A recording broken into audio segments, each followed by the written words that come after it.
Lord. Jobber Nation, welcome to another episode of the Jobbertears podcast. As always, I'm Janelle from HR here with Sir Wilkins. Mrblacc is running a tad late. You know, we got the reminiscence of Hurricane Ida last night, so it's been real rough to get through the city here in New York, but everyone is good. Everyone's fine. Thanks to everyone that hit us up. There were a few people that hit me up asking were we good, but we are okay. New York strong over here. Before we do get started, we have an awesome special guest with us this episode. But before we get into that, this Sunday we will be at Legends for All Out. You guys can come RSVP. There may be a special raffle involved, so make sure to come with some dollars. We're not sure what it will be yet, but it will be something that we're gonna raffle off on Sunday. But make sure you come out. Doors open around 6. Showtime is at 8. We'll probably be there all night because y'all know how AEW gives it up on a pay-per-view night. We'll be there till like 1 o'clock in the morning. But it's okay because it's the return of CM Punk in ring. So we'll be there. Anything else? Next Friday, SmackDown's here in New York. So the pregame will be at Legends. If you are unable to go to the Garden, we'll also show SmackDown at Legends, and then the after party will be there too. So it'll be an all-night affair there. And then Extreme Rules later in September. And that is about it for the month of September. Anything before we get started? We're just gonna jump right on in. We're gonna jump right to the one of the hottest web pages, websites of wrestling content of all time. I feel like anytime before we record, if I'm in an Uber, I'm definitely Googling this particular website. So I'm going to let the man himself introduce himself, and then we're going to get started. All right. I'm Raj Giri. I'm the president of WrestlingInc.com. Wow. Well, welcome. Thank you for joining us. We appreciate you taking the time out. First things first, what got you into wrestling? Like, you have to love, I think, the sport in order to do what you do. Oh yeah, I got into it in the '80s. With Hulk Hogan, Macho Man, Roddy Piper, all those guys. When Andre turned on Hogan, and I kind of remembered them from the cartoon. It got me interested, and I watched the Saturday night's main event with my friends one night, and they had Andre choking Hogan out, and I just got hooked. I started watching every week, trying to find out when it was on, and I've been watching ever since. I mean, there were periods where I was less interested, but I was still watching. But it's been pretty much nonstop since. Is that period currently? Are you currently are you currently intrigued by the product right now? I find a lot of the stuff going on outside the ring really fascinating. The stuff with AEW. I feel like AEW, their product's been good, really good. I feel like SmackDown's been really good with Roman Reigns and stuff. Raw can be a chore. But it was mostly mid 90s when I was really starting to lose interest, like 94 to really the end of 95. Yeah, that was a weird transitional time too, because a lot of people were jumping ship, a lot of people were like switching sides. So yeah, I can kind of get where that was the time period. You're just like, oh, I'm gonna let them figure it out and jump back in on 96 when everything made sense. But right, they had the evil dentists and Bret Hart wrestling clowns, and it just went through so many gimmicks. That was a gimmick time. It was, and just bad gimmicks, Mantar, and there's so many terrible ones. I watched this clip the other day, and I forgot which YouTube page, and they were counting down how many people left the company by like the end of the year of like 93, 94, and it was like a ridiculous amount of people were gone. It was a dark era in that company. Right. I mean, if you look at WrestleMania 8, you had Hogan, the Warriors, Sid Vicious, Lex Luger had a cameo on that, the Road Warriors. I mean, it was just ridiculous, the amount of Undertaker. He stayed, but the amount of talent on that show was insane. And then you look at WrestleMania 10, and almost all those guys were gone. Yeah, it was a total 180 by that time. Right. But talk a little bit about how you came about creating this amazing website, Wrestling Inc., where you can find literally any and everything about what's going on in wrestling today.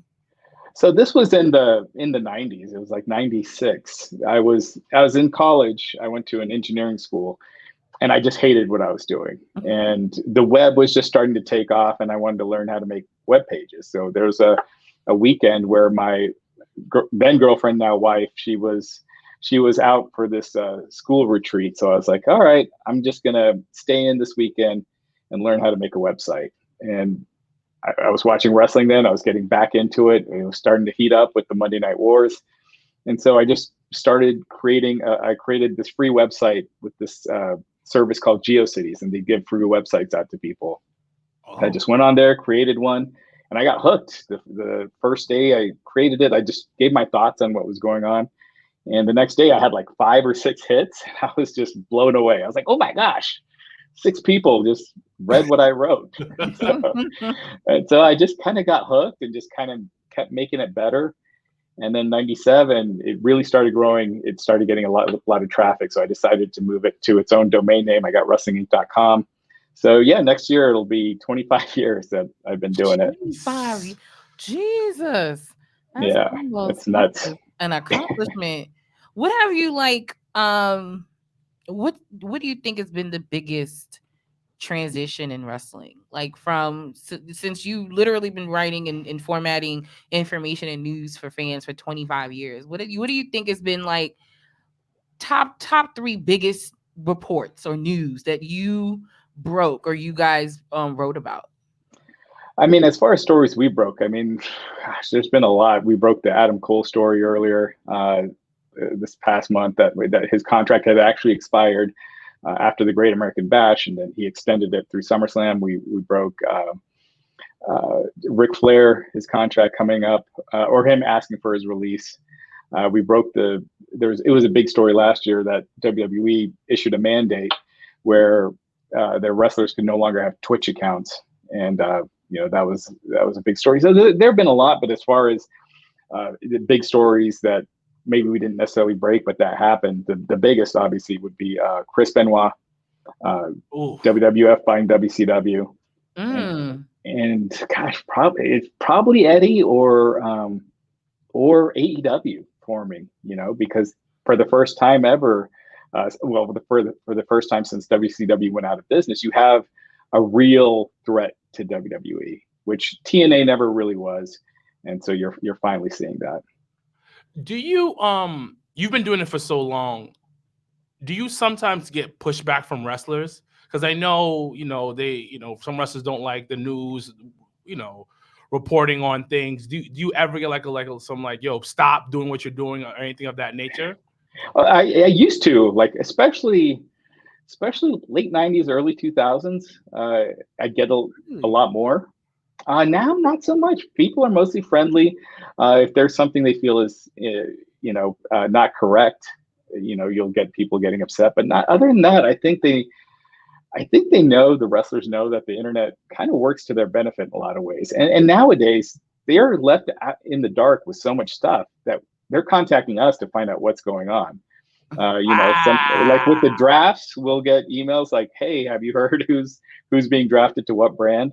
Especially with not the top guys, but the lower to mid card guys. So, not really much anymore.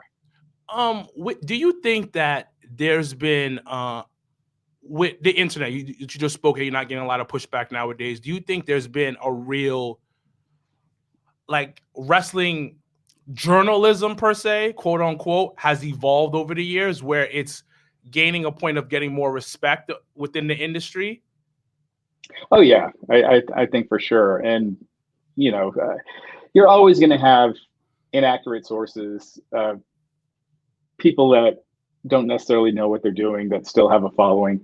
But for the most part, I think now, we'll report on stuff from other sites as well, but we make sure that it's sites that are accredited and have a history of being honest and being legit. And I think that's why a lot of people trust our site, because they know, we try to make sure we're not printing stuff just from anywhere that a lot of places do. That's dope. Do you feel like wrestlers know how? That's something we always talk about. Do you feel like wrestlers know how to promote themselves? No, but I didn't ask you. Oh, I'm sorry. I started it off by saying we've spoken about this. Right. I want to get your take on it because I think wrestlers, bad press, they think it's always bad, but it's not always bad. Bad press is good press kind of thing. But then they don't know how to like navigate or talk or do PR for themselves. So do you think there is a lack of knowing how to promote yourself as a wrestler these days? I think there's some people that do. I think if you look at MJF, he's great at it. He stays within his character even out of the off the show. So whether he's on social media, he's still being that character, and I think he's done a great job of it. There's a few others. Bray Wyatt was good for a while, but other than that, not really. They kind of become just normal people with how they promote themselves online. At least a lot of the wrestlers I see online are not using it effectively to build their character, and more to just share cute pictures and things like that. All right then. So since we said that they're doing things wrong,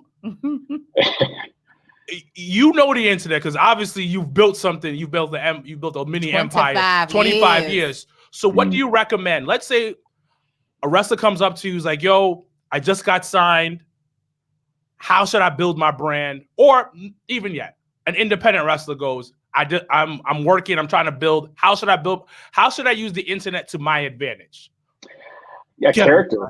Yeah, character. And, whether you want to be hated or loved, figure out what your character is and promote it. Again, MJF is a perfect example. He might not do all the flips and dives that a lot of the other guys do, but by building his character, focusing on the character and sticking with it, he's on all the pay-per-view cards, whereas there's so many guys that don't make the pay-per-view cards right now that do amazing stuff in the ring. So work on your promos, work on your character, because if you could combine that with your in-ring ability, you stand out. And we see that across the board.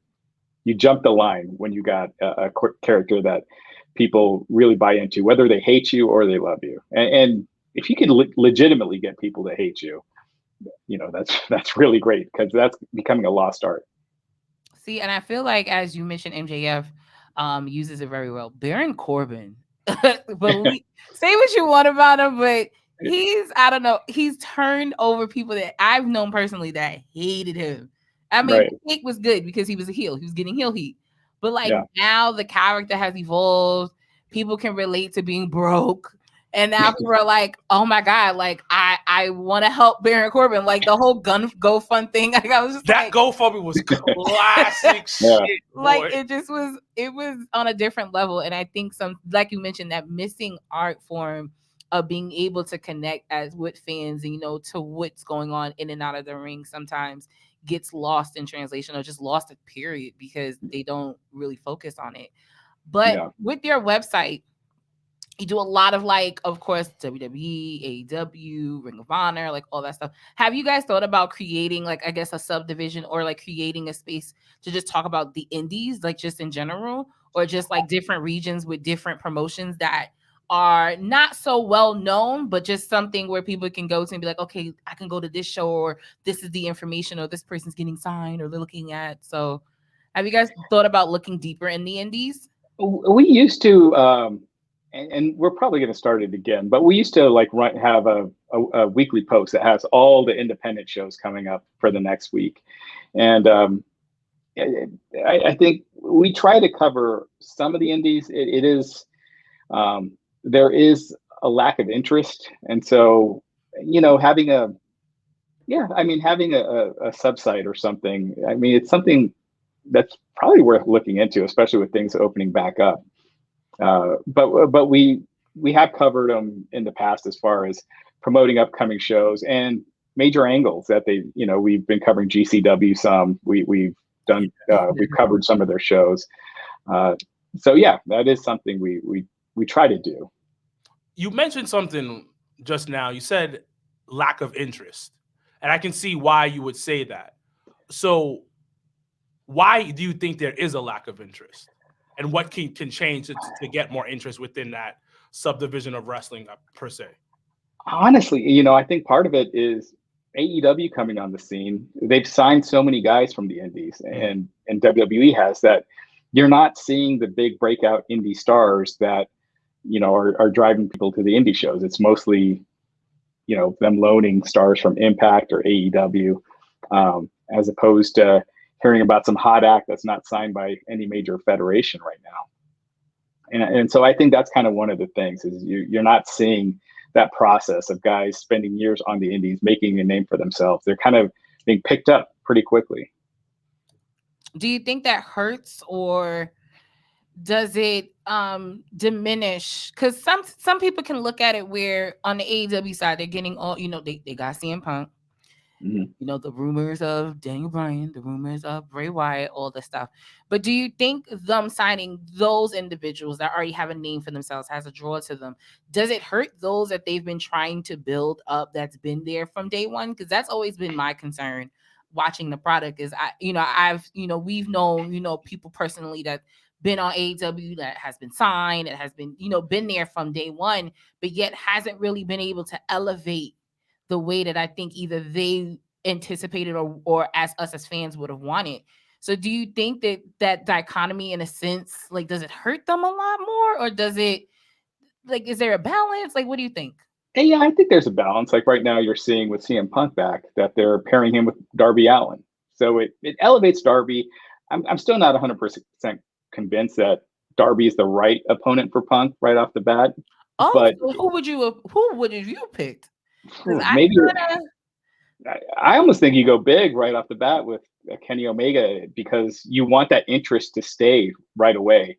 And I feel like already kind of Punk's appearances kind of get diluted each time.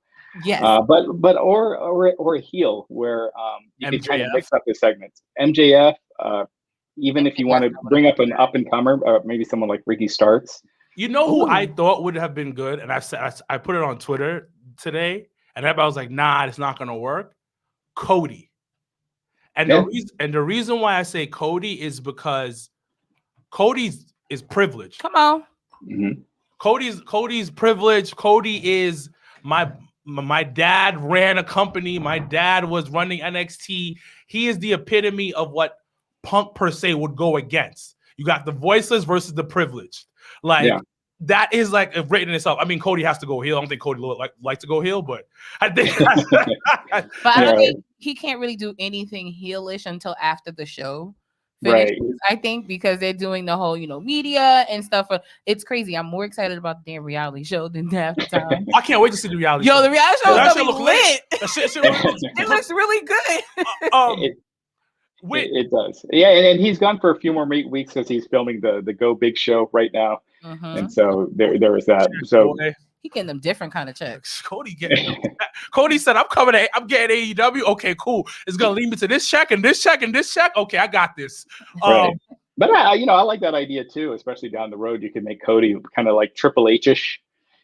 Where he is Triple H, but on camera too. No one likes to talk about it. It's okay. This is a safe space, Raj. I promise. We can say that. But for some reason, people watch and stuff have ended up on his website from our podcast. So I don't want him to get in trouble. That's right.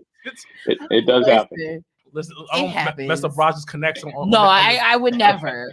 I want him to be another 25 years in the game. Speaking of that, what would you do differently for like the next year or two with the website? Like, what's something you would want to add that would be something totally different that you've done within the last 25 years? We're trying to do more video and really enhance our video, because nowadays, especially with the younger kids, it's more listening and watching as opposed to reading. Speak. So we got my third host here, Raj. He's sitting there sit down. How's it going? He don't hear you yet, but he will in a second. So yeah, I think that would be a big thing, is trying to increase our video output. And we recently started a TikTok. That's something. Oh shit! I'd never would have done. But I get with it half the time, but right. But a lot of people are doing promos and stuff on TikTok. Right. Yeah. It's working. It's really popular. I can't knock it. How do you pick your writers for your website? Usually, people apply. They send their background history, and if we look at their work and if it looks good, we usually will bring them on for a trial and assign them some stories. And if it works out, it just kind of goes from there. And, the harder they work, the better they are. If they try to get their own interviews, things like that, if they show they can do interviews, we'll give them more. So it's just kind of always an evolving process, but it's kind of that one step in the door. If you've got a good, writing background, and we don't have to constantly be editing their stuff, then it's let me not do a job for you. I got two people for you though. If you ever need some writers, anyone listening on the live feed and that will listen to this eventually, if you are interested, make sure to go to wrestling.com. And I think all the way at the bottom, it has jobs or careers, and you can apply and see what they have going on. Because I think it's definitely important, especially I think as fans and as people that appreciate the business, but also has a craft at writing, because writing is not as easy as people make it seem. So right. Yeah, no, it could be, and especially, checking everything you're posting, making sure you're not putting stuff that's inaccurate, even if it's saying if you say WrestleMania 26 in whatever year it was, you got to make sure you got the year right. Just things like always checking everything. Right. I got two people for you real quick. Her name is Patricia from Those Wrestling Girls. I think she's super talented. I've seen her writing. She works for the Sun. She works for the Sun now. Okay. Also, she's from Texas. Queen Kiki. You probably seen her online. She's reckless online, but she writes really great. So I'm just throwing those out there if you're ever interested in them. But, awesome. Got to put the friends on because they're talented. All right. Awesome. That was your cheap plug? No, they're definitely talented. Definitely worth taking a look at. What do you think is missing in wrestling right now? Like, what's something like if Vince called you tomorrow and said, Raj, listen, I ain't supposed to do this, but what do you think? How would you change Raw right now? What would you say? I'd try to make it more chaotic, let people cut their own promos, not have everyone be written by the same group of writers. Try to make it less sterile, less clean. Like one thing I like last night's Dynamite, one thing I loved was that closing segment where they're going off the air, they're just beating these guys in the cage. It felt so disorganized. If that happened on Raw, it would have been a clean beat down. You would have had the guys say their scripted lines. Their music would have hit. They would have posed, and that's how the show would have went off the air. But going off the way they did it, it just felt more organic, more authentic. And that's what I'd want to really bring into WWE is have it less produced. Get rid of all the LEDs on the ring apron and on the turnbuckles, the ring posts.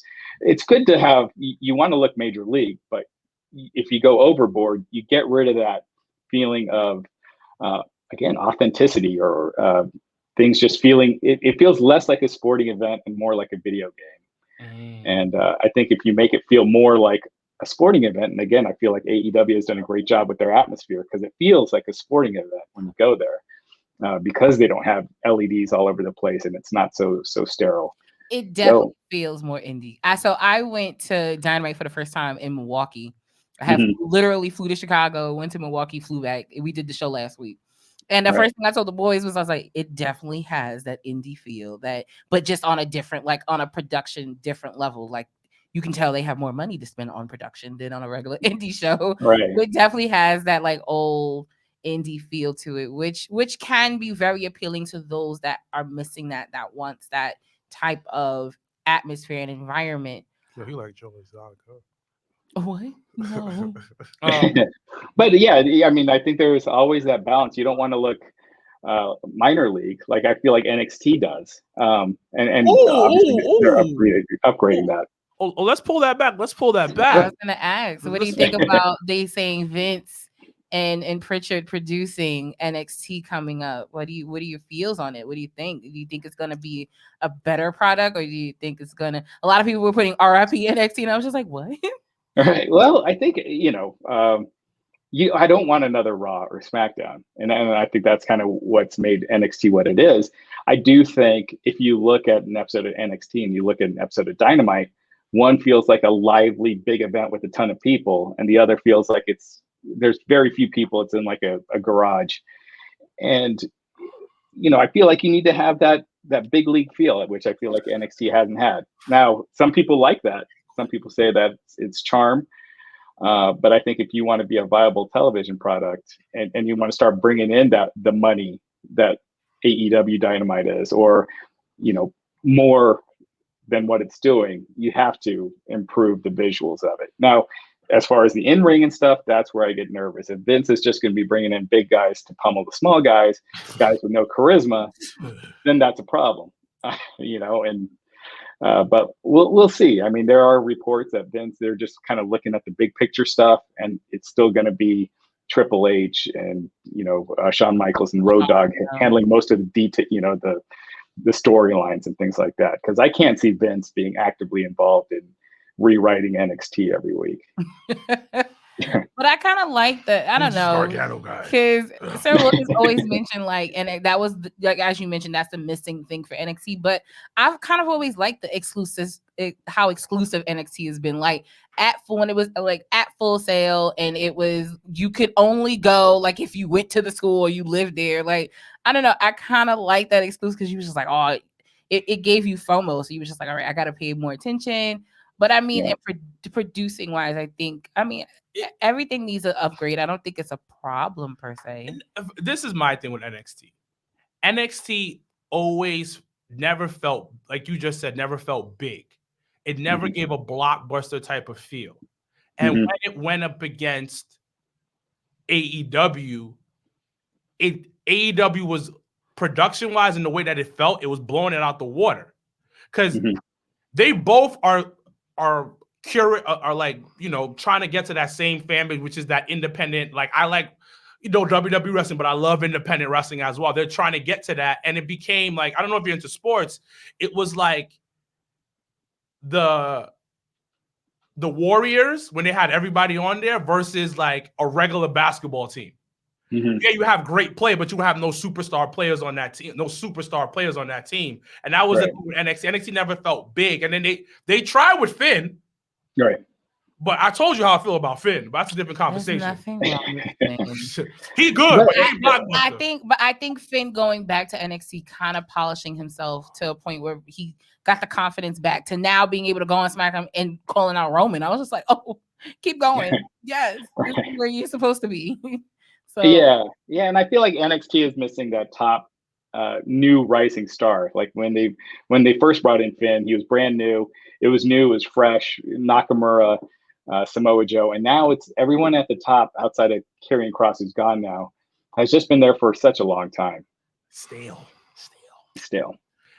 So Raj, between us, just at the table, do you think? And everyone watching, it's only a few. Do you, in your opinion, think Adam Cole will resign, or will he go to where all his friends and family is? This is just my opinion. I don't know anything. That's fine. I think if you did, you can tell us on camera. That's fine.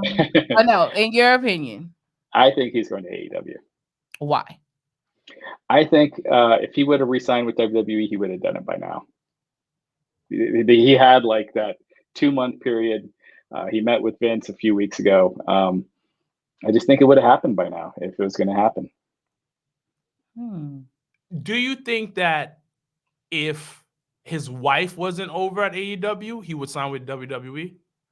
No, I don't think it has to do with that. Okay.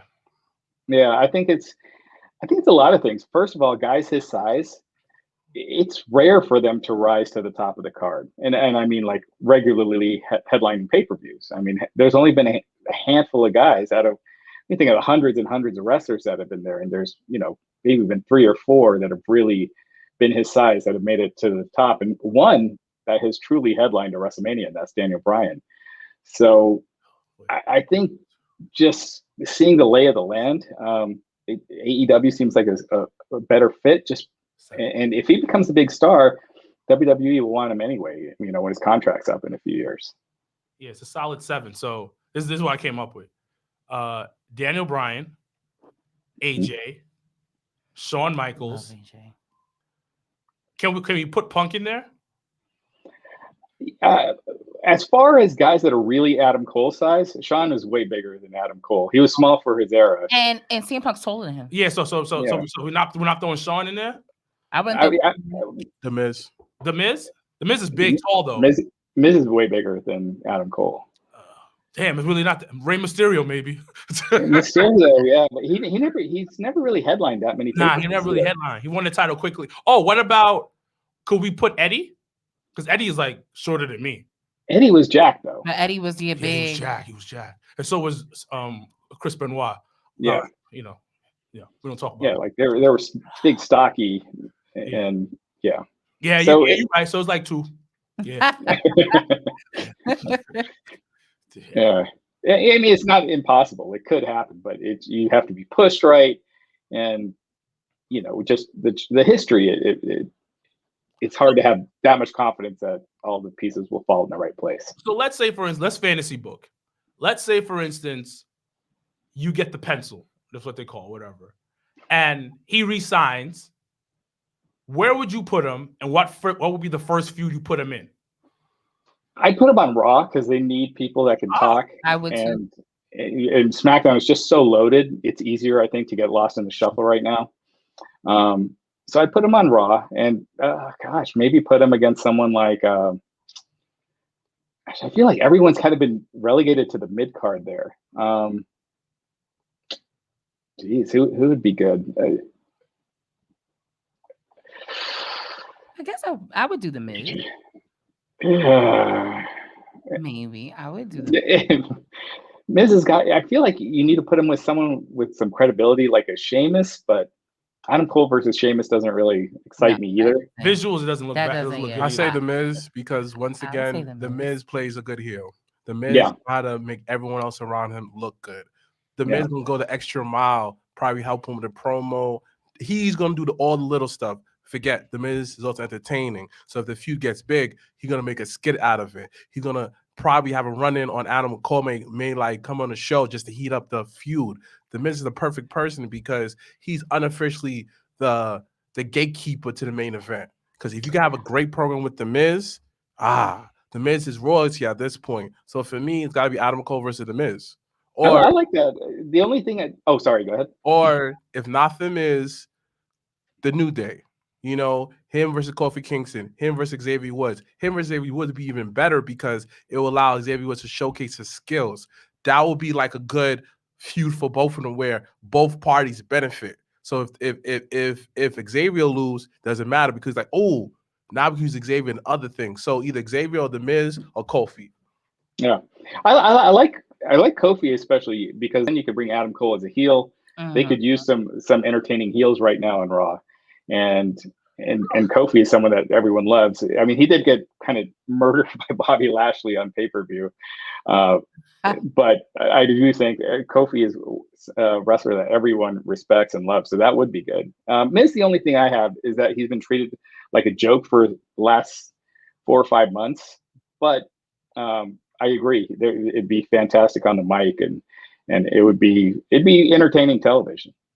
No, yeah. I think so. The big talk of this week has been the match between Charlotte and Nia Jax. What were your thoughts on the match itself? From if you've seen it in its entirety at live time or clips, because boy, it was unscripted, like you said. Yeah, I mean it was. I think it was one of those things that Nia messed up a couple times, and Charlotte got frustrated, and I think Charlotte, kind of responded. And when Nia started responding back, I think Charlotte knew it was a good idea not to go much further because you wouldn't want to mess with Nia Jax. But the one thing I did hear is that everything it's all done now. It's all fine. And I think, that's where they're headed is a Charlotte Nia feud. And it looks like they dropped the Charlotte Alexa Bliss stuff. Which I'm kind of okay with because, Me too. I don't. And I like Alexa. Actually, I like I like the gimmick. I like her, but I just don't think that would have hit the same. I think I'm the only one that's not Alexa Bliss fan. I think there's a few others. No. You are an Alexa Bliss fan? I am. Yeah, not. I like her. I don't mind. Go ahead. I'm sorry. I agree with you. I like her old stuff, and I like her. I don't like this voodoo hypnosis, dropping boxes on Shayna Baszler backstage with the evil doll. I don't like that. It just comes across as so corny to me. But I do think I'm invested in Nia versus Charlotte. Mm-hmm. Like you like Nia Jax? No, it's because there was an intensity in whatever the fuck they were doing that day. And then I don't want them to do some TikToks tomorrow with each other so they can please the fans, everything's all right. I want it to continue that. Like, I want WWE to play off that more. Like, yo, you just two-pieced and a biscuit her. Yeah. And straight up on live TV. Charlotte was the same. Charlotte's going out and it looked intense. But the thing about it, I agree with you, but WWE gonna put WWE first. It's not like the ruthless aggression era. It's not like the beginning of the PG era. It's not the like the attitude era where they're gonna put that story forefront, because you don't see WWE reposting that clip and then with Becky when Becky had that bloody nose. You're not seeing that. So obviously they're not gonna move forward with that. It's a great idea. I think it's great because it shows that we are trying something new with the women, because if we go to the indies, they hitting each other hard. So I agree with you, but WWE gonna put WWE first. But let's see how organic, because it hit a fevered pitch. Like everybody was. They reposted. No, they didn't really repost the Becky thing either. But but until later on, it's the way I'm saying is let it grow. You bring them back, put them back each other, and start fighting again. And then, but even if WWE doesn't do it, the women can do it themselves in the ring. Well, I think it'd be dope because them going into Extreme Rules and how wild. Because at first I was just like, "Is this real?" Like I was watching, like, did she just really do that to her? And is she like upset with her? Like, what is going on here? Yeah. I think if they take that, and at least even if it's like short lived or whatever the case might be, I think if they take it at least to Extreme Rules and let it be as extreme as the girls want it to be, then I think it's something that can be really dope. Yeah. Hold on. I'm so sorry. The news that you were talking about earlier before we started, it is official. I know. I saw that right now. What's official? Oh, that Daphne had passed away. Who? And Daphne, from WCW. That was with Ric Flair's son. Oh wow! Sorry to hear that. R.I.P. So yeah, it was wild. So yeah, when this morning. I know. I'm probably gonna have to go soon so I can get on this, but yeah, that's really sad. She was really young. She was on Instagram Live last night. Was not in the right, obviously was very depressed, and mental illness and suicide. It's really tragic, and I just hope, just want to send thoughts and prayers to her family and friends. Have you ever had any backlash of like reporting something before a family finds out about something? We usually don't. There have been things we found out before, and we wait. And even like this story, we didn't post anything on it, even though it was public on Twitter. I mean, even her post last night, we didn't post anything on that, just because these are fluid situations and real lives at stake. So yeah. Because not a lot of people kind of, and that is a test to like your integrity and how well you guys as a company, as a team, have been able to stay in business. Because I think, especially like in communications, whether it's advertising, PR, things like that, there's always that imaginary line that you don't want to cross, and then sometimes you do, and you're just like, oh shit, like maybe I shouldn't have did that. But right. But to always stay true to what your values and what your mission is. For Wrestling Inc., I think it's always phenomenal and awesome. So it attributes to you as an individual and your vision for the company itself. I think it's definitely something to highlight for you guys, because I was telling them earlier, I said whenever we have our show and we're ask you guys what we're talking about, I always go on his website and I always pull up articles. I'm like, okay, this is going on, because it really is probably the most up to date and most informative piece of a webpage I've ever seen in wrestling. So I've been following since I was in high school. Like, wow, that was around the. Oh, he said 25 years in the game. Yeah, so since high school, like, you always had good articles. Damn, wow, like we grew up with you, man. Yeah, we did. Thank you. That's hilarious. Like, that's the funny part about it. It's like not even knowing. Like, Because sometimes you get like these entities and you get like websites and things like that, and you don't know if it's an actual person, like a face to the name, like the name to the face, like to actually see the name to the face. I'm like, oh, he was there before Bleacher Report. You were there before Bleacher Report. Yeah. Oh yeah. Is there? Hold on, before I know you got to go soon. Is there ever any wrestling journalist beef? I mean, not with me, but because you're the Godfather, right? You're like, nah. Like, I'm not getting my hands in this. Nah, y'all could. Kiss the ring. No, you'll see wrestling journalists going at it on Twitter. I mean, this isn't, there's just recently there's been some. I try to stay out of it. I mind my own business. Stop grown man shit. You guys, I got kids. Yeah. I got kids. I got real. And it just becomes a waste of time, just going back and forth. Nothing ever gets proven. It's like we're all doing something we love. We're watching something we love, covering something we love. Why beef over stupid stuff? Before you head out, which 5 wrestlers are you like invested in right now? Oh gosh, I guess it depends. I mean, there's guys like Roman Reigns, who I find to be just one of the most entertaining right now. Brock Lesnar is always fascinating. I think MJF is always up there. CM Punk, because he's back. Daniel Bryan.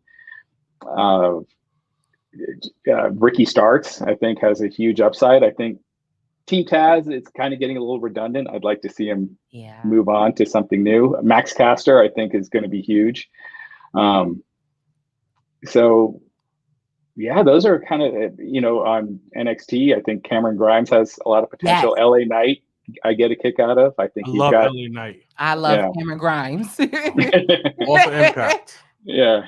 Carrying across that one. Off the indies, really. When he was Trevor Lee on the indies, like he was a different, very similar to what he's presenting on NXT. I saw him at Hog first. Is how he is now. Like I saw him at Hog. Cameron Grimes or LA Knight? No. I saw Cameron Grimes at Hog first when Cody was there, and then I saw him Impact. I was like, oh, this dude is nice. Oh, he's nice. Yeah, but when LA Knight was Eli Drake, I was like, I got invested in him when he was in NWA. I got invested in Impact. Yeah, he was nice. Don't you just love how you ever seen the car show commercial Ric Flair that he's the guy in the car show that he chops? Yeah, he's getting money. Yeah, and he's great, and he gives those promos like they did in the late '90s, where it's like really confident, like just a superstar delivering a promo as opposed to just going out there and talking. Yeah, and so so there's a bunch, but for different reasons, those other guys always have my attention. And Sasha Banks and Britt Baker. So back to your expertise. What do you think withholds Sasha Banks from performing at SummerSlam? We all know what it was. I can tell you off the air. I can't. Okay. I respect that. Thank you. We don't all know. We all do know. Raj knows. Yeah. We know what it is. Anyway. Any last questions for my new BFF Raj in the building before he goes and continues with his day to day? No. I do. Last question. So we have 80s. It's something me and my boyfriend actually talked about last night randomly. 80s, 90s, and 2000s. In those 3 decades, what, in your opinion, was the biggest rivalries in those decades? 80s, for me, it's a toss-up between Hogan and Andre and Hogan and Savage. Hogan and Andre was the big one night, whereas Savage, went for a while. 90s, different reasons. Brett versus Shawn, Austin versus McMahon, and Hogan versus Sting. Although they botched it once they got there. They didn't know what to do with Hogan and Sting. That's a different story for a totally different day. Right. Yeah. and the current, right now, this century, I feel like there's been so many that seem like they got started and just kind of withered out. Withered off. Yeah. Fizzled out. I guess Roman versus Brock, because it's been there for so long. But I forget. Kenny Omega versus who was he? The Rainmaker. Oh, you talking about Okada? Yeah, Okada. Like, you forget about that? That was a feud. Yeah, that was good. But just as far as like twists and turns in the story, you know what I mean? Like, but it was really good. I mean, for as far as like a match series, that's the best we've had this century. What about Shawn and Undertaker? Shawn and Undertaker was great. So you know what me and Mikey said, which I feel like is by far the most one of the most underrated rivalries is Mick Foley and Triple H. No, that's number 2. But it's underrated and no one talks about it. No, so I had to put that on the table. It was perfect. That Rumble match. It was perfectly done. It was perfectly done. And my favorite part, and this had nothing to do with no match, was when when he came back as Cactus Jack. Yeah. And he took off his shirt and everything. He came down the ring, and then the look on Triple H's face. He said, "Oh shit!" He was like, "What the? Like, gotta go." It's the same person. But y'all forget Edge versus Undertaker. Edge versus Undertaker was good. If I had to choose, I would rather go Edge versus Cena. Yeah, Edge versus Cena. That I would choose before. I would do Randy versus Cena. Oh, all right. I'd say as far as the storyline aspect, I thought Edge versus Matt Hardy was really good for a while, but that was another one that kind of fizzled out. But because they had the reality, they had the love triangle and everything, and it was real too. So that was fascinating to watch, although it wasn't a main event feud. True. Well, that's true. Neither was Brock and Cena for a little bit too. That was right, going back and forth. But all right, Raj, please drop your handles where people can find you and all that. Where are you from? I'm so sorry. We should have actually talked about you as an individual. Where are you from? I live in Denver, and so I've been out here for a long time. Yeah. Oh, I wish I would have known that last year. I'd have rolled up. I'm like, hey, Raj, because I can't. Absolutely. I went to Denver for the first time last year for my birthday when it snowed in September.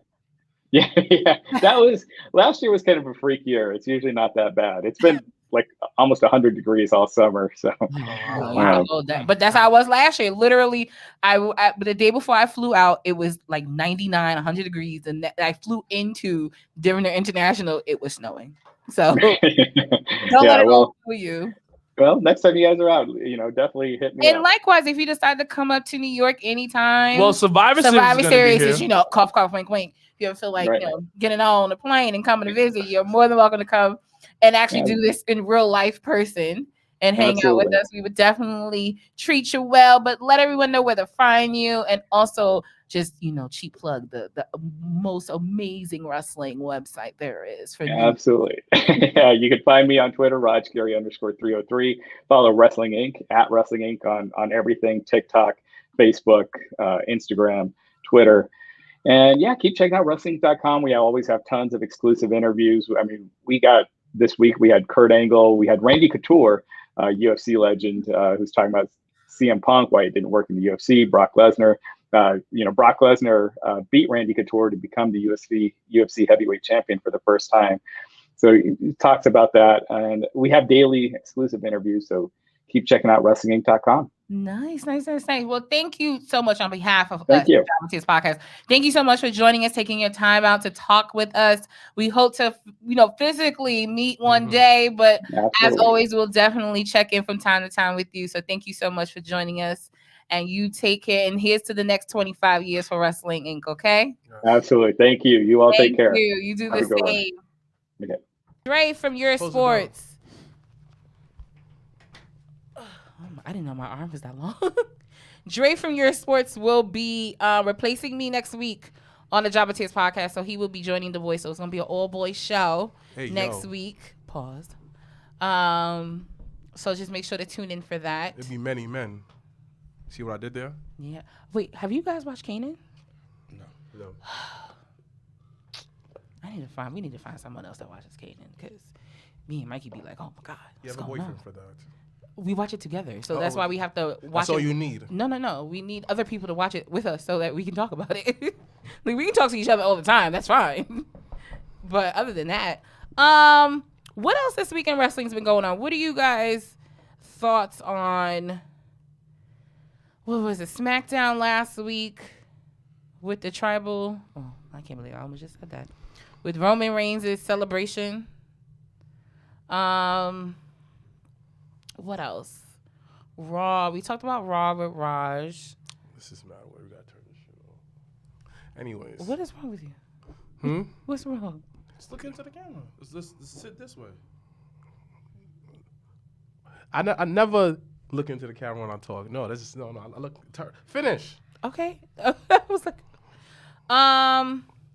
what else is going on? You know what I low-key marked out for? Which was obnoxious as fuck. When fucking Billy Gunn hit Big Show with the chair. Last night on Dynamite. With the Gun Club? Because, yo, when he came in with his sons, I was like, what the fuck are they doing? Like, why are they here? They tag team last couple weeks. No, yeah. I get that, but it just was like, what are we doing? But then when he hit him with the chair, I was like, oh, shit, okay. I really don't need this feud at all. I really don't need QT versus Big Show at QT all. Marshall. But you need a squash match sometimes. I understand that, but I still don't want it. Listen, I still don't want it. I don't want it. I don't want it at all. Like it's like I get it. QT is like a legend in the independent scene. He's done so much for the up and coming guys. I don't need you to wrestle. I don't want to see it. I don't want to see Big Show wrestle. You know what? I'm gonna keep it a buck with y'all. I have never been a Big Show fan. Really? You didn't like Paul White? I never liked Paul White. You didn't like the Giant? I liked the Giant for a split second because I liked Andre the Giant. And I never really watched Andre the Giant. I just watched the recaps. Yeah. So I never really see Andre the Giant wrestle. Yeah. Oh, my God. Because we were way too young when he was wrestling. Yes, very true. Way too young. But Big Show is Big Show. Big Show just consistent. I like Giant. And I liked when he was with Kevin Sullivan in the beginning. Big Show's Bryan Scalabrine. Which is wow, that's not disrespectful. He's there. And then when he came and tried to screw Austin, I thought that was dope. But Big Show, I thought Jared Show was dope. Exactly. I ain't gonna hold you. Mid Show was good. Jared Show was dope. He's not Bryan Scalabrine. You know who he is? I'll give you who he is. He's your fourth man on your roster. Solid 10 points, 10 rebounds. He's going to give you 8 assists. But the thing is, he's not. I mean, he's not going to do most. He's not going to do much. But the thing about it, if you put him in a spot, he's going to do all right. Put him in. He's good for the corner three. He's like Bruce Bowen. Don't disrespect him. He's like Bruce Bowen. Bruce Bowen's respect him because when you need a monster heel, when him versus Brock was fire though. But the thing about it, when you need a 3-point shot and a good defender, who you call? Bruce Bowen. No, man. Don't respect his level. No, man. He's still a star. He's still a legend because of his longevity. But the thing about it, he's Mr. I need you for this. Go do this. Thank you, Big Show. Shake your hand. You put this guy over. Now go sit down in the back. But I'm not going to hold you. I actually really want QT Marshall to win. QT Marshall. I want QT Marshall to win. But before we get into AEW. I love the way he said his name, though. Because he said, I said QT Marshall. He said QT Marshall. Yeah, so it was funny because in the beginning, for weeks, Excalibur and all them would say Marshall.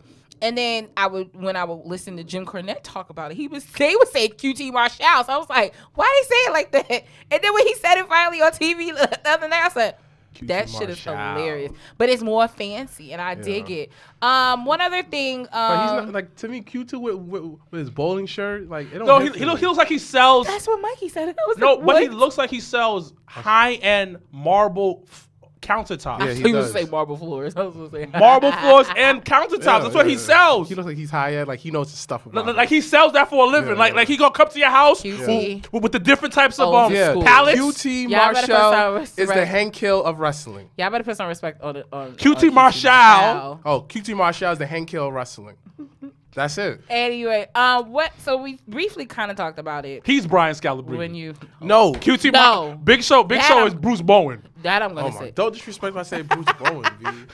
You know he's saying it because it bothers you. No, he is a Lamar Odom. No, he is not. You giving him too much. You say Big could headline a main event because back in the day he headlined pay-per-views a couple of times and it was believable. Think about it. When someone beat him, he's like, ooh, yes. When someone picks him up, it's a big deal. Yeah, because he's making somebody else look good. It doesn't matter. Yeah, and that's what Bruce Bowen did. He made Tim Duncan look good. You passed him in the corner? No. He's Lamar Odom. Briefly, yeah, I know any, not even interested in one bit. But we briefly talked about it in the chat, and we were going to elaborate a little bit more. So there's rumors, shout out to WrestlingInc.com. There were rumors of WrestleMania next year in Dallas being 2 nights. 2 nights of wrestling. There's nothing wrong with that. So being that I experienced the 2-night experience in Tampa, I'm not against 2 nights. I'm just against 2 nights in Dallas because it's not really Dallas. It's Arlington. And logistically, this shit is just, it is a bit much. It's a mess. Like when I went for WrestleMania in, what was it, 34 in Dallas? When I tell you it took almost 2 hours to even get in the building. And then to leave, like you have over 100,000 people going back and forth for 2 nights. Like logistically, it's just, it is wild. I don't know. I like one night because I said when you came back, you had access. Was it 2 nights or one night was better? And I still stand by what I said because you said it as well. One night feels like the Super Bowl. Yeah. One night feels like this huge event. Right. And and I'm not gonna lie, 2 nights is easier to digest. Yes, it is. Yeah. Pause. Because it gives me more, 2 nights gives me more All-Star Weekend vibes. Yeah, it gives an All-Star Weekend vibe, but it's like because now you have a week of things, you have a weekend of events. You can pick one night to go, and it's fine. I understand, but hey, I'm going to WrestleMania. It's one night only on the biggest stage of professional wrestling. I like that feel. I like that. I get it, but to me, it's seen as everyone eats. Because you can put more matches on, right? You put more matches, and on top of that, the economy grows. Yeah. Because you can have any events on Friday, and then you have any events Saturday morning, Sunday morning, you have little stuff. WWE is going to hook it up. And the economy around there, people will make so much money. The bars around I just feel like, yes, it is more digestible, but it's on WWE part to make it grand as possible. Yeah, you're definitely right. They will make it big, but it's. I just love that Super Bowl feel. And yes, I get it. Yeah. We're not gonna have a pay-per-view from. I still remember that pay-per-view. We were in the bar from 5 to 12. 12:30. Yeah. Yo, we ran a full shift. Yeah.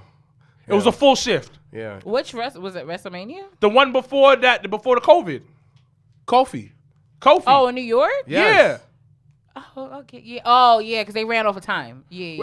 We were there till midnight. I was like, wait, what? Yeah. We were there till 12:30. And everybody was so tired when Becky won. And then when Becky won, but it's also you keep the energy alive. Yeah, you do. Yeah. Except for SummerSlam when Bianca Belair left, Bianca Belair lost, and then sucked the energy out the room. Damn, he loved. You ask him on Twitter for me, please. Yeah, that is true though. Bianca Belair. What else?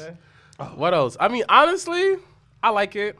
No, I'm not against the 2 nights. I just think where it's going to be is not the ideal place to do that at, because you have the city of. So think of it like where you're staying at is South Jersey and the show's in New York. How about South Jersey? Matter of fact, no, you in the Bronx. No. No, it's not that.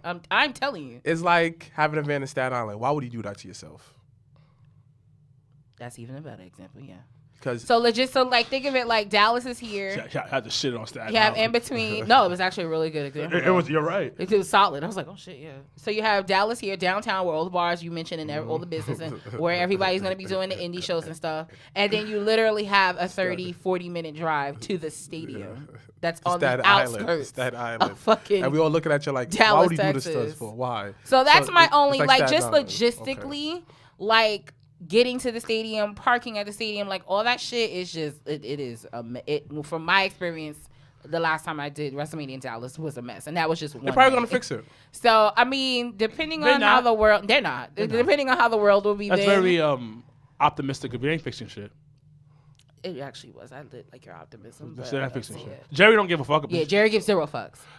Tony Khan just said Jerry Jones is promoting a wrestling show next year on the media call. What? Tony Khan just said Jerry Jones is promoting a wrestling show next year.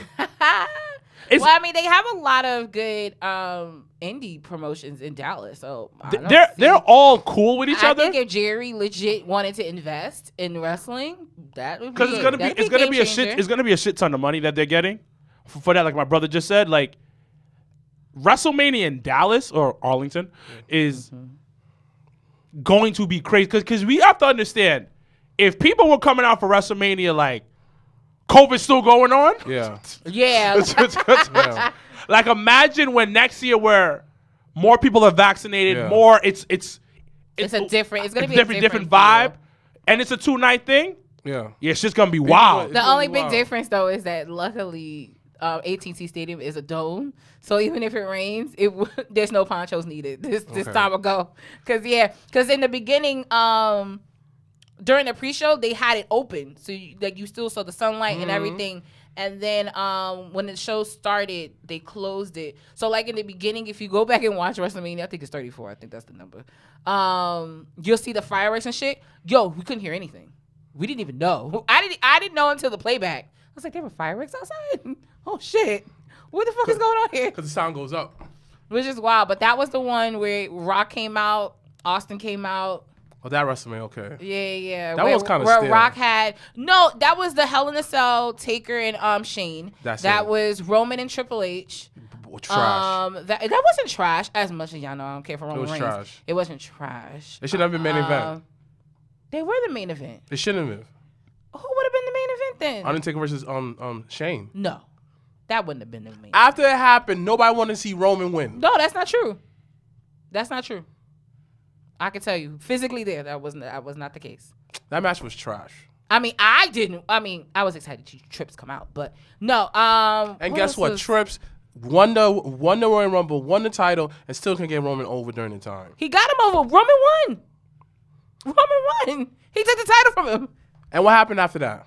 Oh, Joe, no, say, because you know that. Exactly. Roman I barely remember what happened 2 weeks ago. Roman literally had to turn heel. Roman didn't turn heel after that. What is he not a tribal chief? No. First of all, we're talking about something 4 or 5 years ago. But Triple H doing that did nothing. It still didn't get Roman over. Listen, usually I don't agree with you, my nigga, but you right. He right, though. That shit didn't do nothing for Roman. It didn't. It's the way the match went, it was just like, it didn't make Roman feel like the underdog or the superhero. Like, it was a lot of heat that Triple H was giving him, but then the heat that Roman was taking back, it was like he was still Superman. Does that make sense what I'm saying? Yeah. And did nothing. And then at the time, it was like OD deep hatred for Roman. Oh yeah, so that's what it. So it did nothing. But nobody. I don't think anybody would have helped that cause at that time. But the thing about it was just like, yo, Trips, why do you have a title? Like there was no need for you to have a title. I mean, and then like, I'm trying to think what other matches was that pay per view. That pay per view was underwhelming.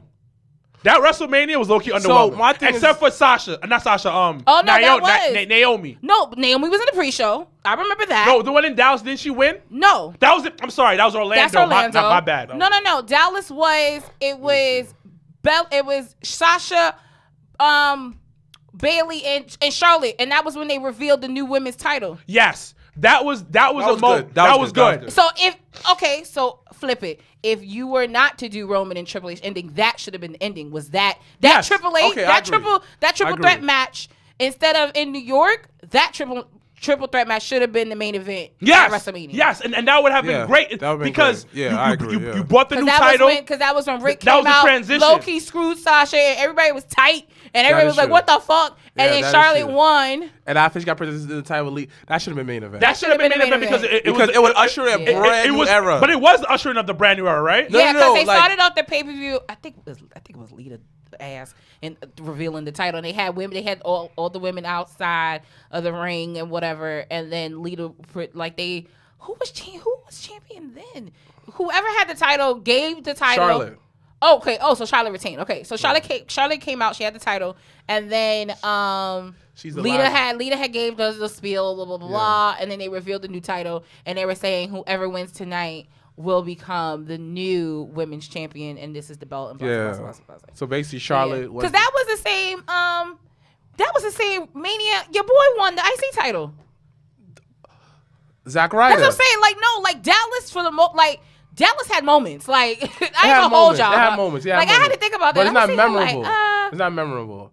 Like it had moments that was just like after it was like out of the ones, no, because still think about it. Roman did nothing. Zack lost the next day. Still the one that out of the ones I personally have been to, 29 still I think trumps all that shit. So. What was 29? 29 was here. That was the first New York one where it was Cena Rock 2. Cena? But it was Cena Rock 2. It was once in a lifetime happening again. The first one didn't happen. The first one did happen, and it happened in Miami. It did happen. It was live and in color. Yo, the things that wrestling like WWE does. I told you, they Men in Black us all the fucking time. WWE does it the worst. Like the worst. The worst victims of it. Like I'm talking about watching AEW, WCW, all that. Look like, you serious? Like just a simple explanation. Like, but the stuff that you don't care to know. We don't want to know what happened to Mark Henry Hand's son. We didn't want to know, but then he pops up. But like, why he look mad white though? Shouldn't he be more like mixed? What are you talking about? Mark Henry Hand's son. You said Mark Henry? Yeah, he has a son. That's a hand. He has a hand? Yeah. Oh, I'm not doing this with you. I just realized what you were just saying. I was like, what are you talking about? Yeah, shouldn't he be more black or mixed? We're not doing this. I was just saying. I was like, we're not at all. Before we get into what time is it? Oh, okay. Wait, 1:32. We got a lot of time left. Talking about All Out. Real quick. Out. So, due to travel restriction again, which I don't know why they didn't. Again, Pac will no longer be facing Andrade at All Out. So they have. Why did they even book this guy anymore? That's what I'm saying. I can't even fathom it. Why the fuck y'all didn't plan that ahead? Like, I really like him. That aggravates the fuck. I really like him. I thought it was a joke when I read it. I was like, no. Yeah. Like, Pac and Andrade is still happening. It makes sense. They build it to do what? Like, keep the nigga in the United States. Like, I don't understand. You don't know if you had a family merge or nothing. We don't, but it's just.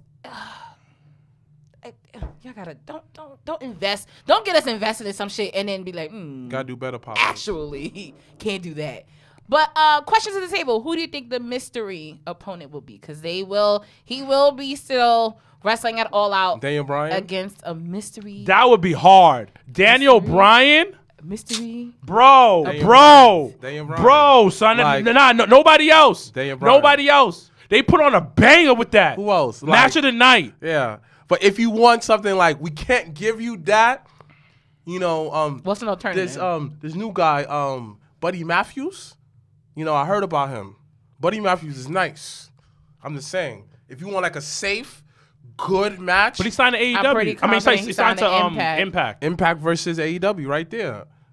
Think about it. Buddy Matthews. Like he looked like Buddy Murphy a little bit. I hate you. So this dude, Buddy Matthews. I heard he's nice. Cannot stand you right now. Yeah. Who else? Heard about that new dude that Impact is signing, Titan. Who the fuck is that? So some new dude named Titan, man. He look like Braun Strowman. Get the fuck out of here. My son Titan. And look, listen. As long as anyone that gets signed has a better name than fucking Big Cass, I don't give a damn what their name is. I'm never calling him whatever his name is. Yeah, and that's like low. Like what? It's better than Jake something.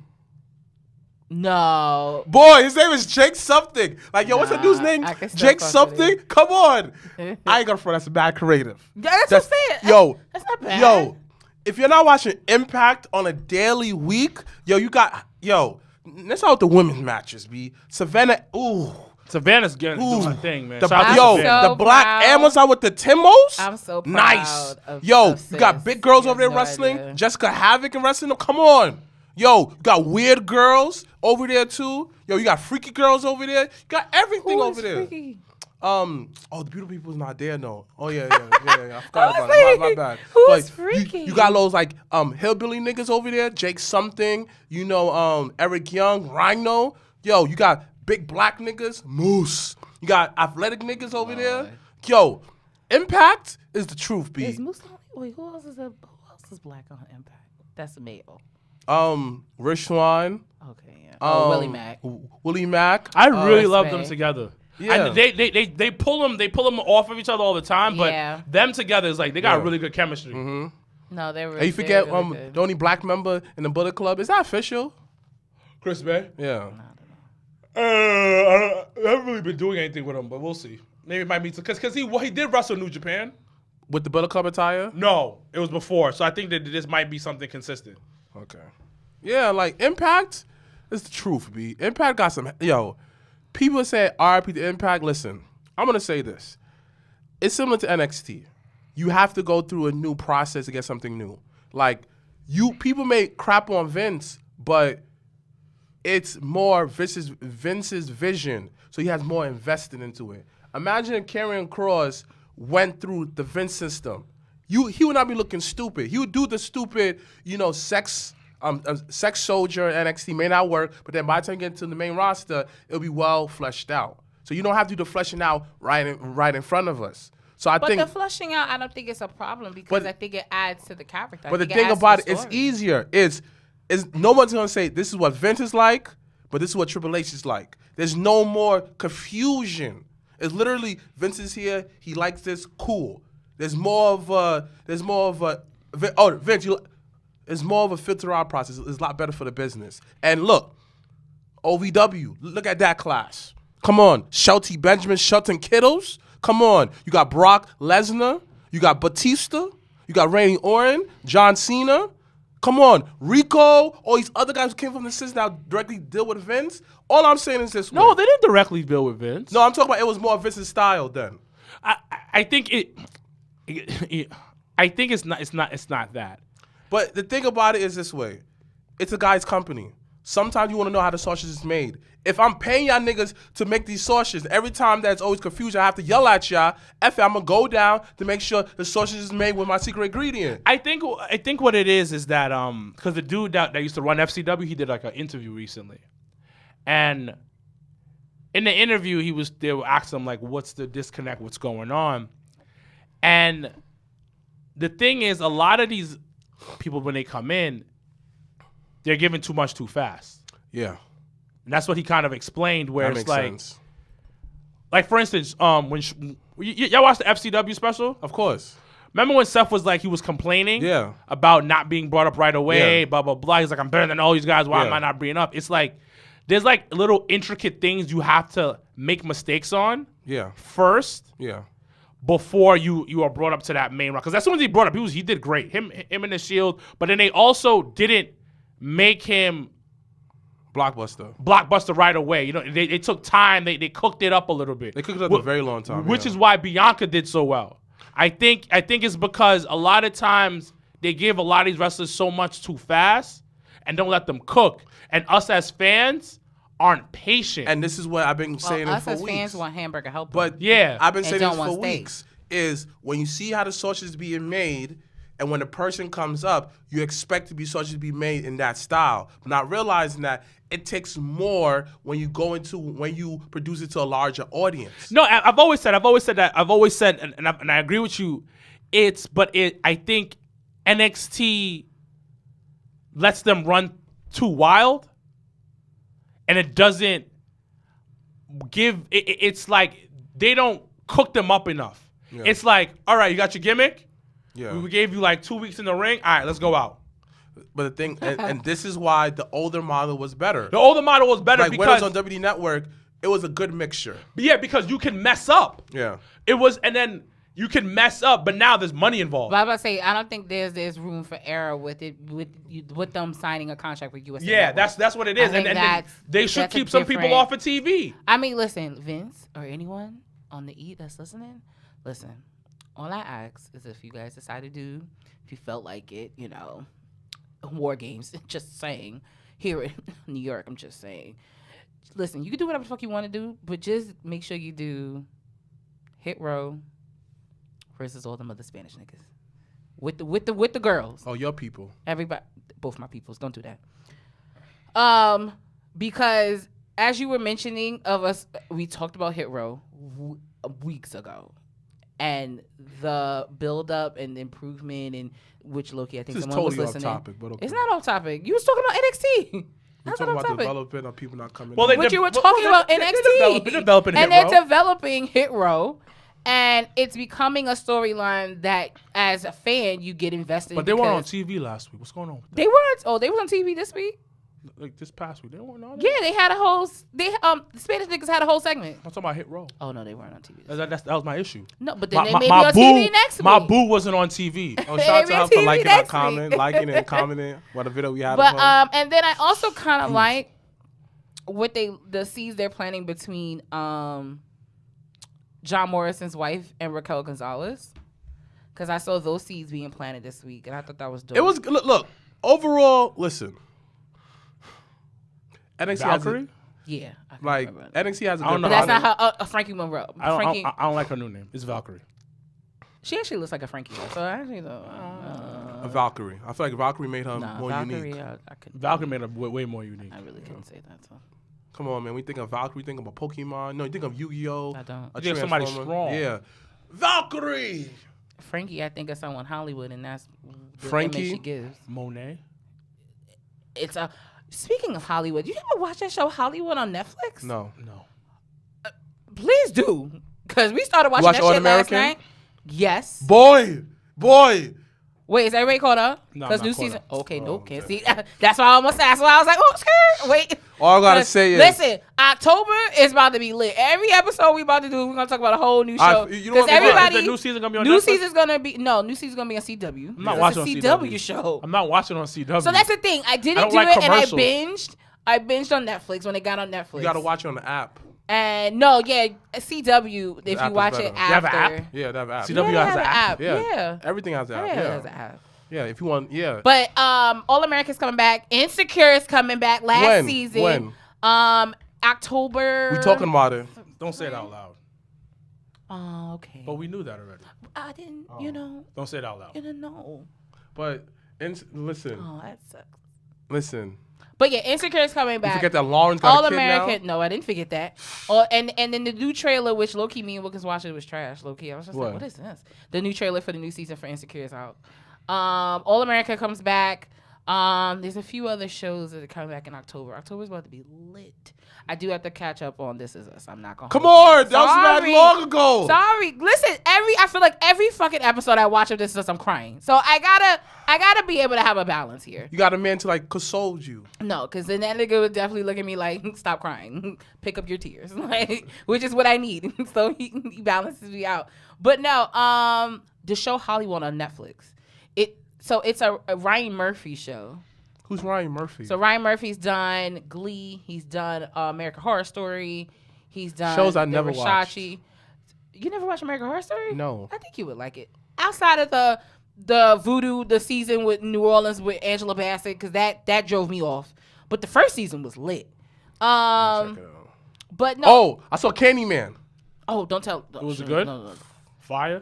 I think we're gonna go see it tomorrow. So that's why I was like, shh, don't tell me. Don't tell me. Candyman is good. But we got a half hour left. All right. Let's talk. What else I want to talk about? Well, first of all, first things first. Let's talk about what do y'all think about Vince taking over NXT? Boy, I just said that was a good idea. We talked about that. We just did. Yeah. So I'm talking about between us three. We definitely. We talked about it with him, but I was just talking. Okay, fine. I'll go first. like I we said definitely earlier. said that. Yeah, like it's a good idea. And you didn't really, you were kind of quiet when Homeboy was on there. So Because I couldn't mess with the flow. Look, personally, I think it's definitely a good idea. It's great for business. Vince is going down and watching how the hot dog is being made, like I said earlier. So there's no more of a disconnect. There's more. You and this hot dog. Yo, That's the only thing I could think of. I'm because saying like like, how that what? the great saying like nobody want to see how the hot dog is being made. Yo, did you hear how if you eat a hot dog, it takes years off your life? Not surprised. It's All right. disgusting. It's not I disgusting. still eat it though. I still eat Don't it. do that. I was about to say you got- get an indie show and we'll eat. No. a hot dog. You don't eat it at the end of the show. I limit it to only summertime and 2 barbecues, the max. I eat hot dogs. Outside of that, I don't. I eat sausages. Probably the same thing, just as bad. not the point. But I think that Vince taking over is a great idea. Again, he's over here. He knows what he knows what he wants. He knows what he's looking at. And having a superstar get personally endorsed by the owner of the company, that's big time.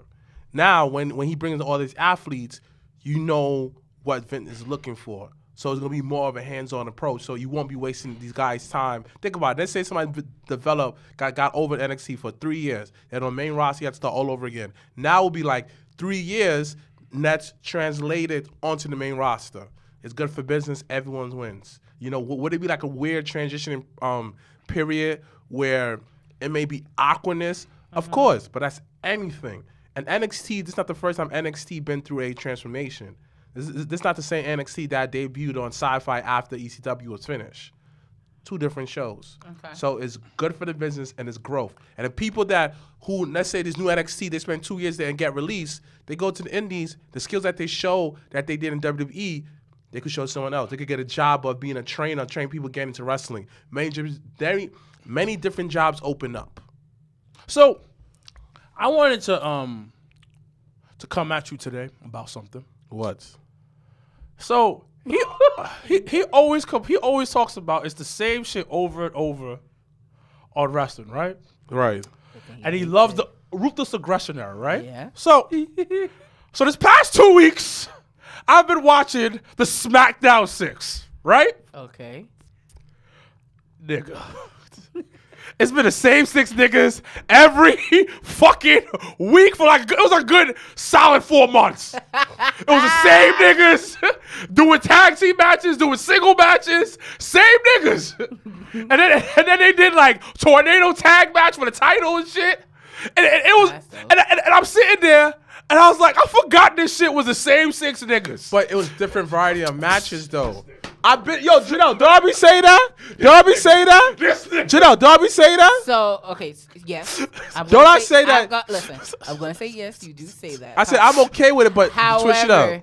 As your brother just gave his witness to him rewatching the shit. I didn't think move the goalpost. I always say that. No, I'm not disagreeing with you on that. I'm saying yes, you say that. However, your brother's a witness to fresh eyes on this shit back in 2002? Because I haven't watched it in that long. And I was like, you know what, let me go back. Because, Montana's been doing that. Yeah. I was like, let me go back. Let me, just watch as, I never watched it before. Mm-hmm. So I'm watching this, and I kept thinking about you the entire time. I was going to text you 3 times. I was like, you know what, I ain't going to text him. I'm waiting for the show. I was like, and the thing about it, there's nothing wrong with it. Because they were putting out bangers. It was switching it up. They were putting out, it was just. They were switching out the players. They were switching out the players. But it was just straight bangers. Banger after banger. So I'm not mad at it. But I was like, it's the same motherfuckers. Same 6 motherfuckers.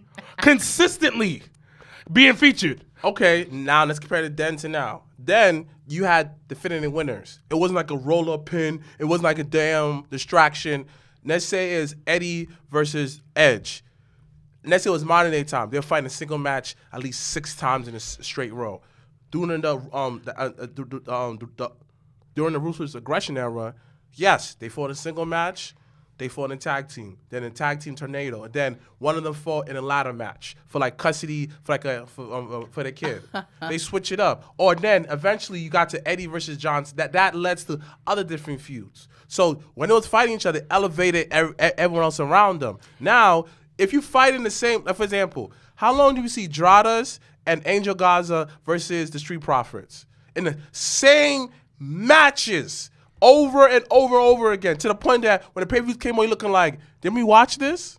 So I love. I'm gonna take a word out of Wilkins' book and say I'm gonna give you some pushback on that, because when you look back at, and you spoke about it too, how aggy you was with the whole Miz, John Morrison, and Punishment Martinez. That's what I'm always gonna call them. And they were doing the same matches every week. However, though, even though they were very repetitive, I will say that, it honestly helped elevate. I almost said, what the fuck is his real name in WWE now? It helped elevate Punishment Martinez, though, to now him being United States champion, though. So to that point, I can get the whole this is the same shit every week, but for certain players, So now it elevated him to now being United States champion, which is great. He won it at SummerSlam, dope. Right. To now, my nigga opened up Raw face to face with the WWE champion. The Almighty. So okay, it's certain things. So when I think what it really boils down to is when they do it right, then it makes sense. When it doesn't have a direction to it, then you're like, what the fuck is all this? However, though, sometimes the direction, or like think of it like a sailboat. Sometimes the way the wind blows one way, you're not gonna like how that goes at first. Then if it blows a different way, you're gonna be like, oh, maybe I may like this a little bit. So I think, like as Sir Wilkins mentioned, I think us as fans sometimes we want the immediate to happen. So then when we see it repetitiveness, we're just like, oh, what the fuck is this? Fine. Boom. Angel Gaza and Alberto Carrillo. It was Angel Gaza and Humberto? Angel Gaza and Dradas, right? They lose to the Street Profits every damn week. How did that benefit them? Well, that's the thing I'm telling you about. It low-key benefited Street Profits. My thing is this way. Somebody will keep on losing, but then they don't lose to go to another program. They don't lose to go do something else. It's just like repetitive. There's nothing, and one team benefits it, which is fine. I get that, but it's literally, let's say it's 10 feuds that's like that. Out the 10, maybe 2 with both party benefits, looking like okay, cool. That's still a benefit, but though. I get that, but then the same people who lose the 8 people that was losing, they end up losing some more for months and months and months and months. Come on. Like, heat them up a little bit. Get to another feud. But the thing is, though, is that if they, let's say they get into another feud, and then the person that they're feuding with is the person that they want to win, so they're going to still keep losing, you see? Though. You're not heating up nobody. You're literally putting the brand over the superstar. So I give you another scenario. Look at Alpha. Look at American Alpha. Otis and Gable. Look at them back and forth with Street Profits. Street Profits back and forth. You get times where Street Profits win. You get times Street Profits was out here losing to these niggas on a singles and on a tag team level. They was losing to them, and then they got the one up on them that one time. I think one of them had one against them. Where did he beat them at Rolling Loud or whatever? Mm-hmm.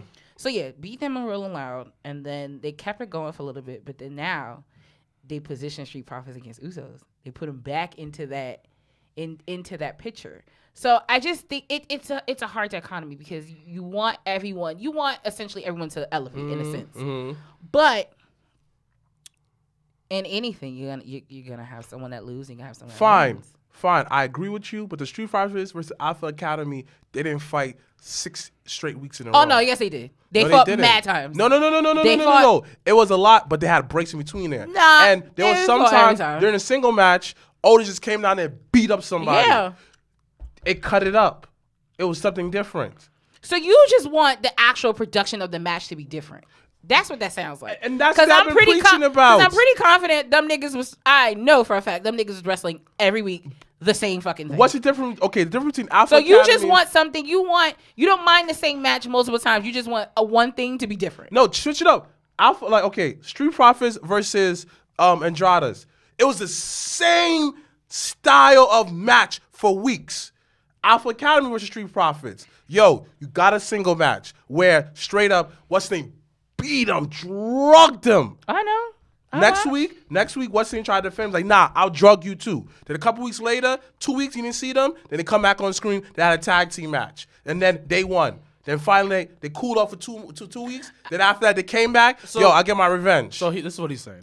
I want a good storyline. For people who are listening, he said, listen, I don't mind eating chicken every week, but can I get jerk chicken? Fried? Fried chicken the next week? Okay, I see what you're saying. Okay. That's it. But still, if you watch the Ruthless Aggression era, it was a lot of the same shit. But it was different. But no, I want you to really go back because I was really watching. Do some homework. I was watching. Give him 4 episodes that you felt in that time that you watched that you was like it's the same shit. Have him watch it. You know what it is? Even though it's very repetitive, the whole card wasn't like that. The whole card, yes, I'll give you that. And now WWE is, the whole card is like that, so you really know it's the repetitiveness. No, but that, you know what it is? I think what they do sometimes though is that they actually will switch the position of it. So like you'll have 1 week or you have multiple weeks. First of all, They've had fucking Bobby Lashley open up Raw as many times as they wanted to in the last 2 months. I was like, the fuck? I'm opening the Bobby's here? The fuck going on? But then they've also had, sometimes they'll have the women open up the show. But what they've done more recently is they've had the women close the show. Mm-hmm. So I think at times when you switch up the flow of like the position of the match, just like even greatest example, Jobber Slam. If for any reason, that was one of the main things people told me personally. They was like, yo, each match position made sense. Yes. So if we would have swapped something else, it might have not gotten that same feel. So I think what sucks sometimes about wrestling is a trial and error. Like, we can get mad, we can get upset, we can be like, oh, same old bullshit, different day. But I think for them, they're still trying to, just as much as we trying to figure it out, they trying to figure it out too. I kind of like this having on screen. You know, we get to see, everybody can see who says what. So you can see yourself. No. I like to see what niggas says. Look at your phone. Nah, it's not the same. Yeah, I actually don't mind because sometimes I don't watch it on my phone. So I'm sitting here like, what the fuck y'all niggas said? Yeah. Who said what? It's good like that. But I'm glad you did. I'm glad you did some homework because I was like, what are you talking about? No, because I was just watching it just to watch it, and I was just like, yo, because the only reason why people talk about that era because it was an accident. First of all. Loki was an accident. Honestly speaking, most big wrestling moments, things of that nature are accidents. And then it's also... Because if you look back, do you really think Austin really would have popped unless Brett made him bleed the way he did? Think about it. But that was done on purposely. Or I even give you a better one, accident. Do you really think Austin would have really popped unless Owen dropped on his head? But it's more. You think The Rock would have popped if he'd had a nation? If Stone Cold didn't disappear. Because Stone Cold. I like this. I take it a step further. I tell you, Kofi better give Mustafa Ali some rub because if Mustafa Ali ain't dropped and he got into that position, do you think Kofi Mania would have been a thing? What if like CM Punk never left WWE? You think Kofi would get a chance? My son D-Boy would have got a chance? You think Seth would have got the chance? Maybe. I think Punk would have put him over. No, not Punk. But like, you think WWE would, like, you think KO would have got a chance? But you know what's funny? Just because they had the relationship at ROH. But the thing about it, we always shit on the E about how they deal with indies, but like they put niggas on. They put a lot of the top guys are indie guys. They put niggas like on. Seth is an indie guy. He's an indie darling. He definitely didn't cut Tyler Black. That was my guy with the two-tone hair. I fucking hated the two-tone hair. He's an indie darling, and I think what's going on, the indies need to come back, and and ROH not the indies, it's technically a major promotion, but I want them to pick up. They gotta cultivate, and that's what I keep always stressing to you guys, and I think.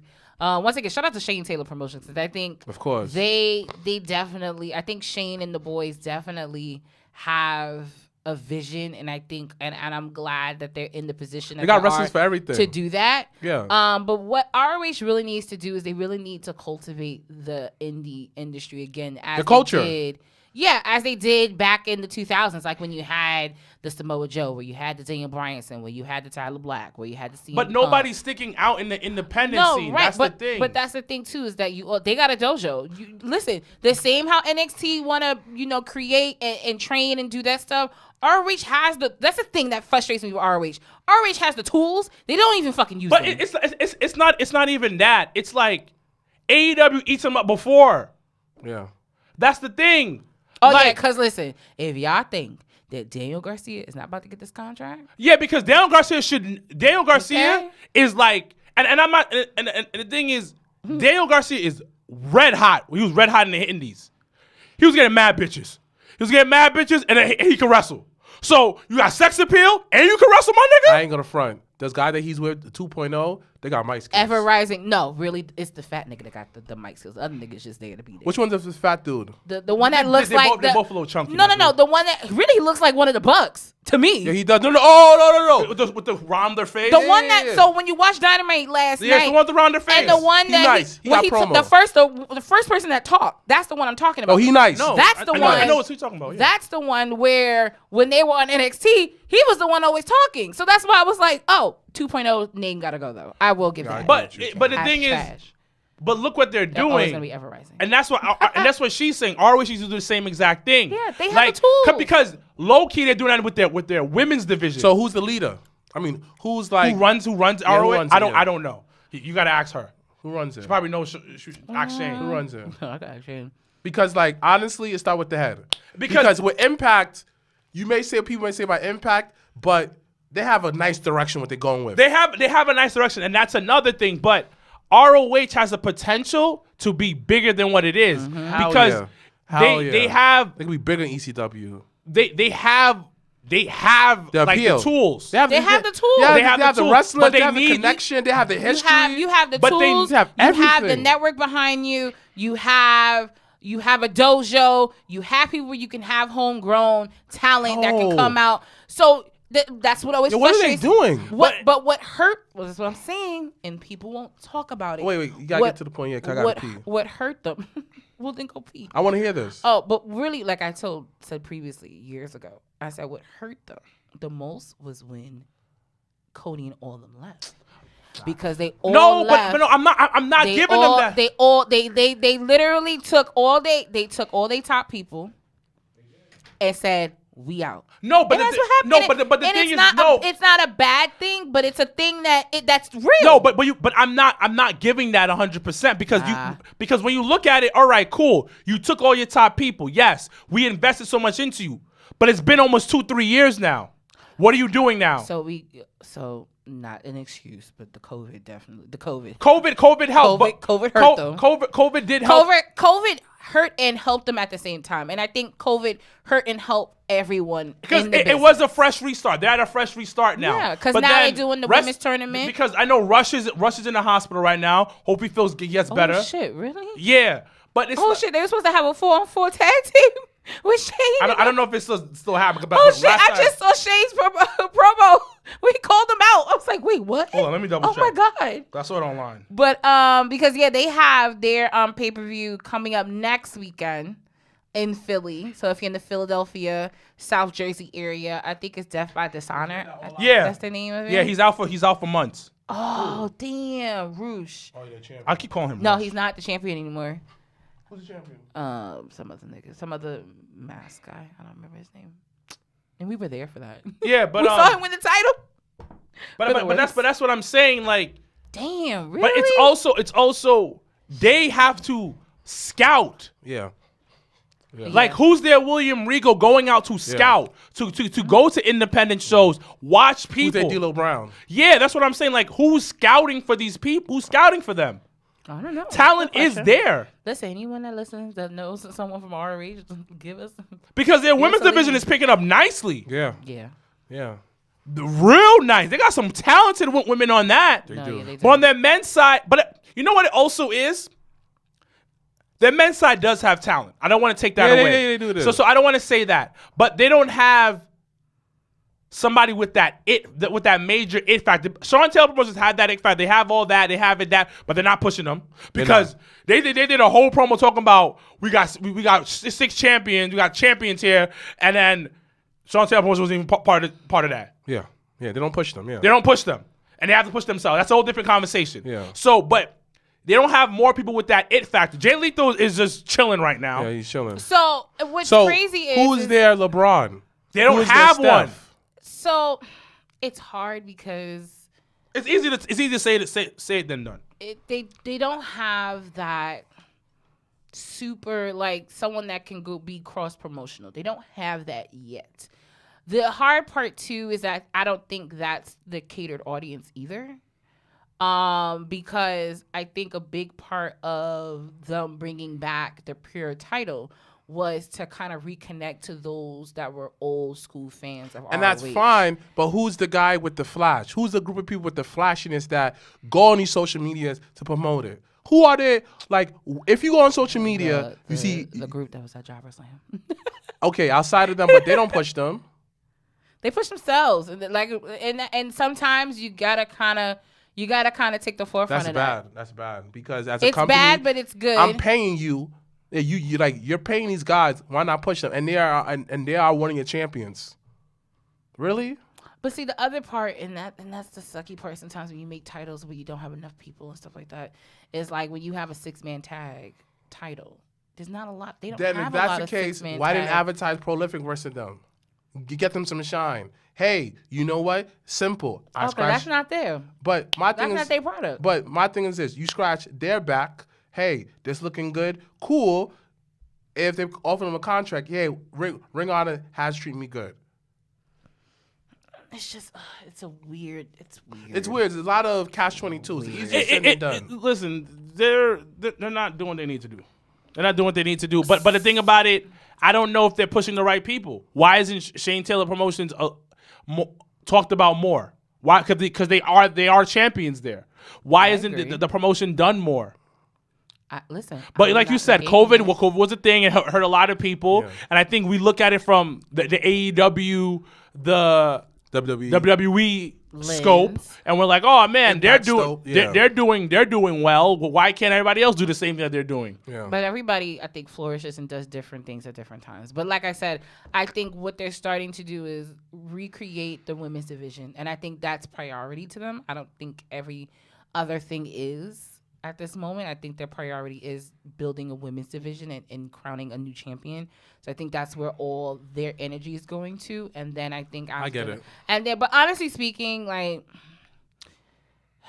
Jonathan Gresham is probably one of the best.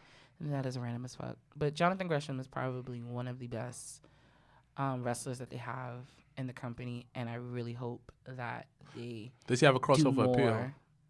With him because does he have a crossover appeal? But see, not everything got to be crossover. Okay, either. Is he marketable?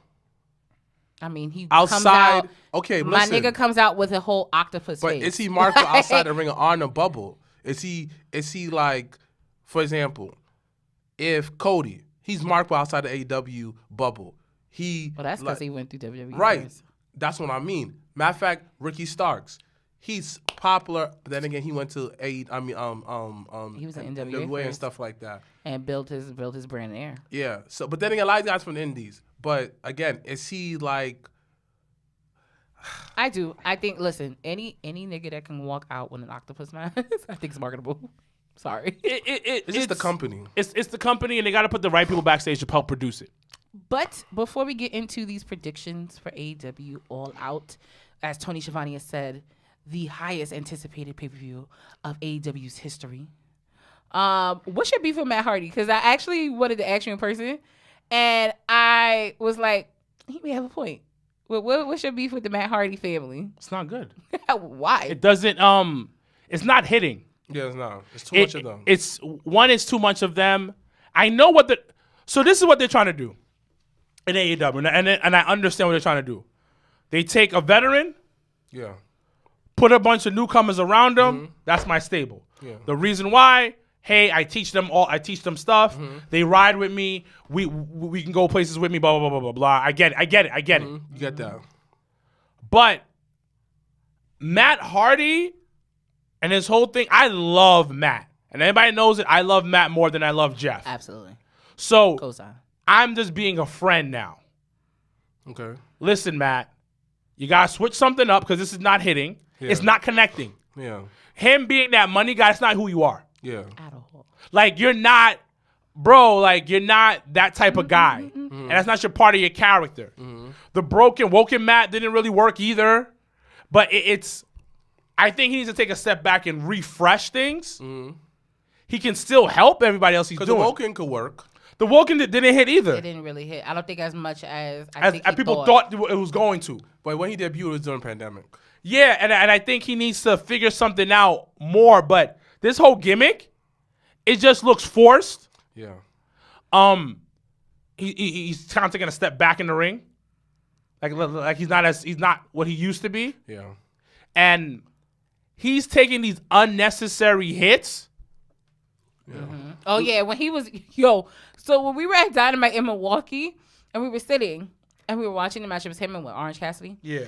And we were sitting and we were watching, and the next thing you know, my homegirl Angie goes, "Yo, the referee has gloves on," and I was like, "Why the fuck does he have gloves on?" He was bleeding out of nowhere. I was like, "Why does he have gloves on? Who's bleeding?" And then when we looked, we saw Matt Hardy's bleeding. Why is Matt Hardy bleeding? Where did that happen? So we were so confused, and it low key didn't make sense. But then then this week on Dynamite when he came, he tried to rough up Orange Cassidy, and then the ref threw him out, and I was just like, "What the fuck was the point? Why'd y'all do that?" Nigga funny. But honestly, like, ain't hit him, dogs. He knew something different, and he's very creative. Do I think that he needs to take a step back and dismantle the family? Yes. He needs somebody else to step in. My thing is that, and this was my issue with actually the Inner Circle. It's just that all them niggas that's in that group don't look like they know each other.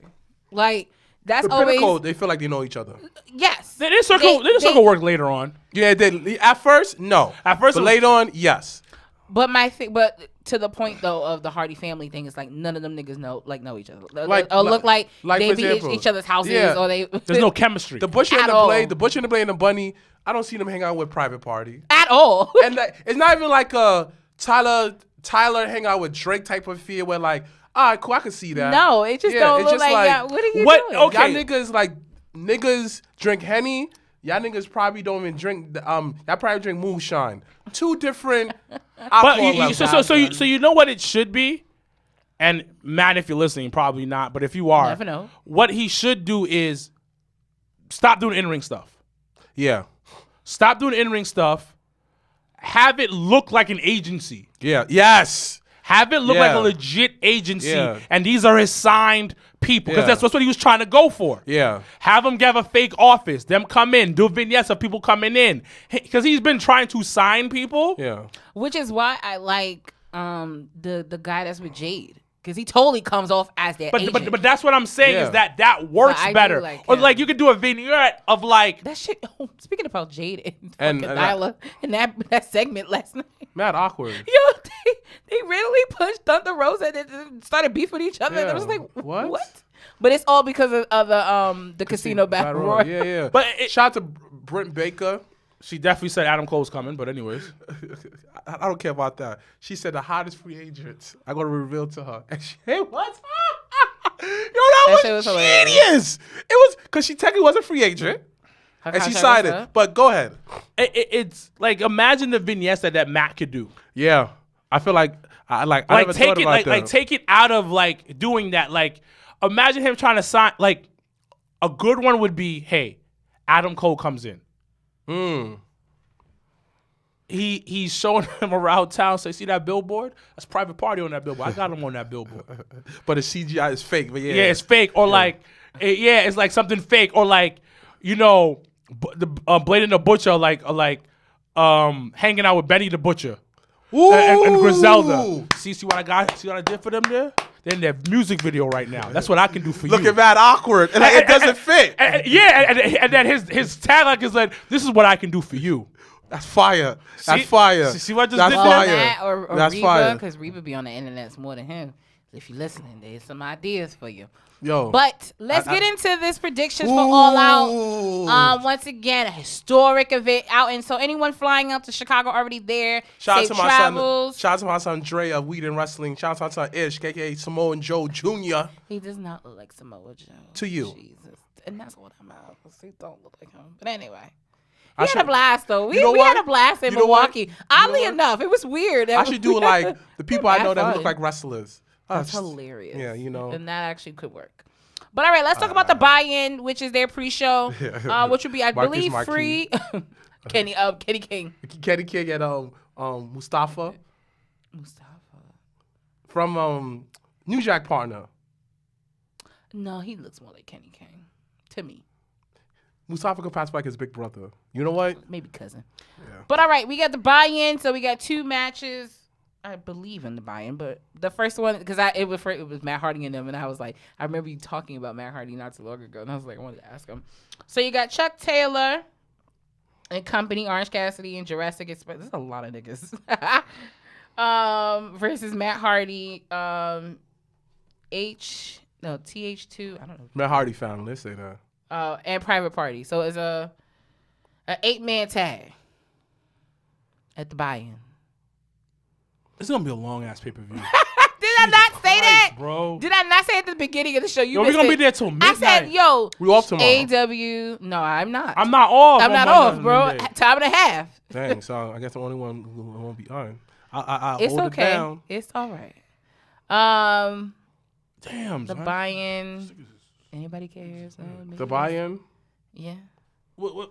Jurassic Express is gonna win. Jurassic Express Yeah. is winning. Yeah. What else? But you have the women's casino battle royale. So you get the likes of Nyla Rose, Julia Hart, Big Swole. Shout out to Big Sis. October 1st, we'll see you. The Bunny, Thunder Rosa. You make your decision October 1st. I do. Dun dun dun. Got Red Velvet, Tay Conti, Penelope Ford. So it's everybody on the roster. Okay. Diamante. Let's just say that. Jay, Kiara Hogan's in the battle royale. You know who should win? Who? Don't even say the name. You know who should win? Who? Kiara Hogan. Yeah. Because and this is why I say that. She is literally the hottest free agent. Yeah. You got her. Yeah. And you have her doing whatever you're doing right now. Yeah. I guess this is her trial. Yeah. But all right.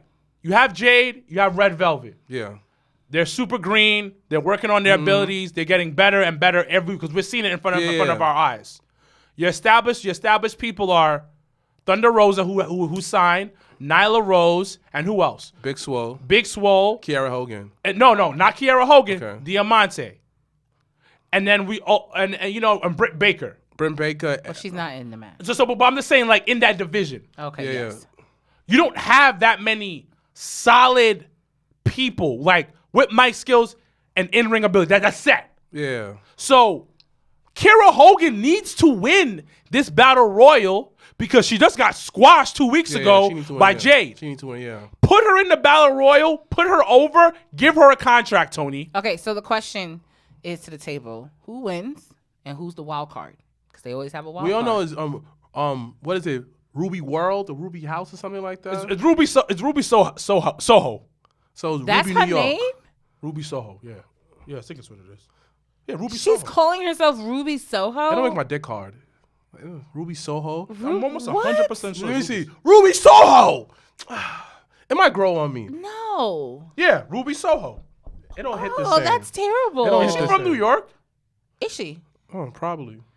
But shout outs to her for her fire promos. It's fire. Look. Ruby Soho has to grow on me. It doesn't. But it don't hit the same. The name is trash. Yeah, but I would've the just work preferred that she's been Ruby. doing behind the scenes, Ruby Soho, her vignettes. Yeah, Ruby. Oh, that's another good people.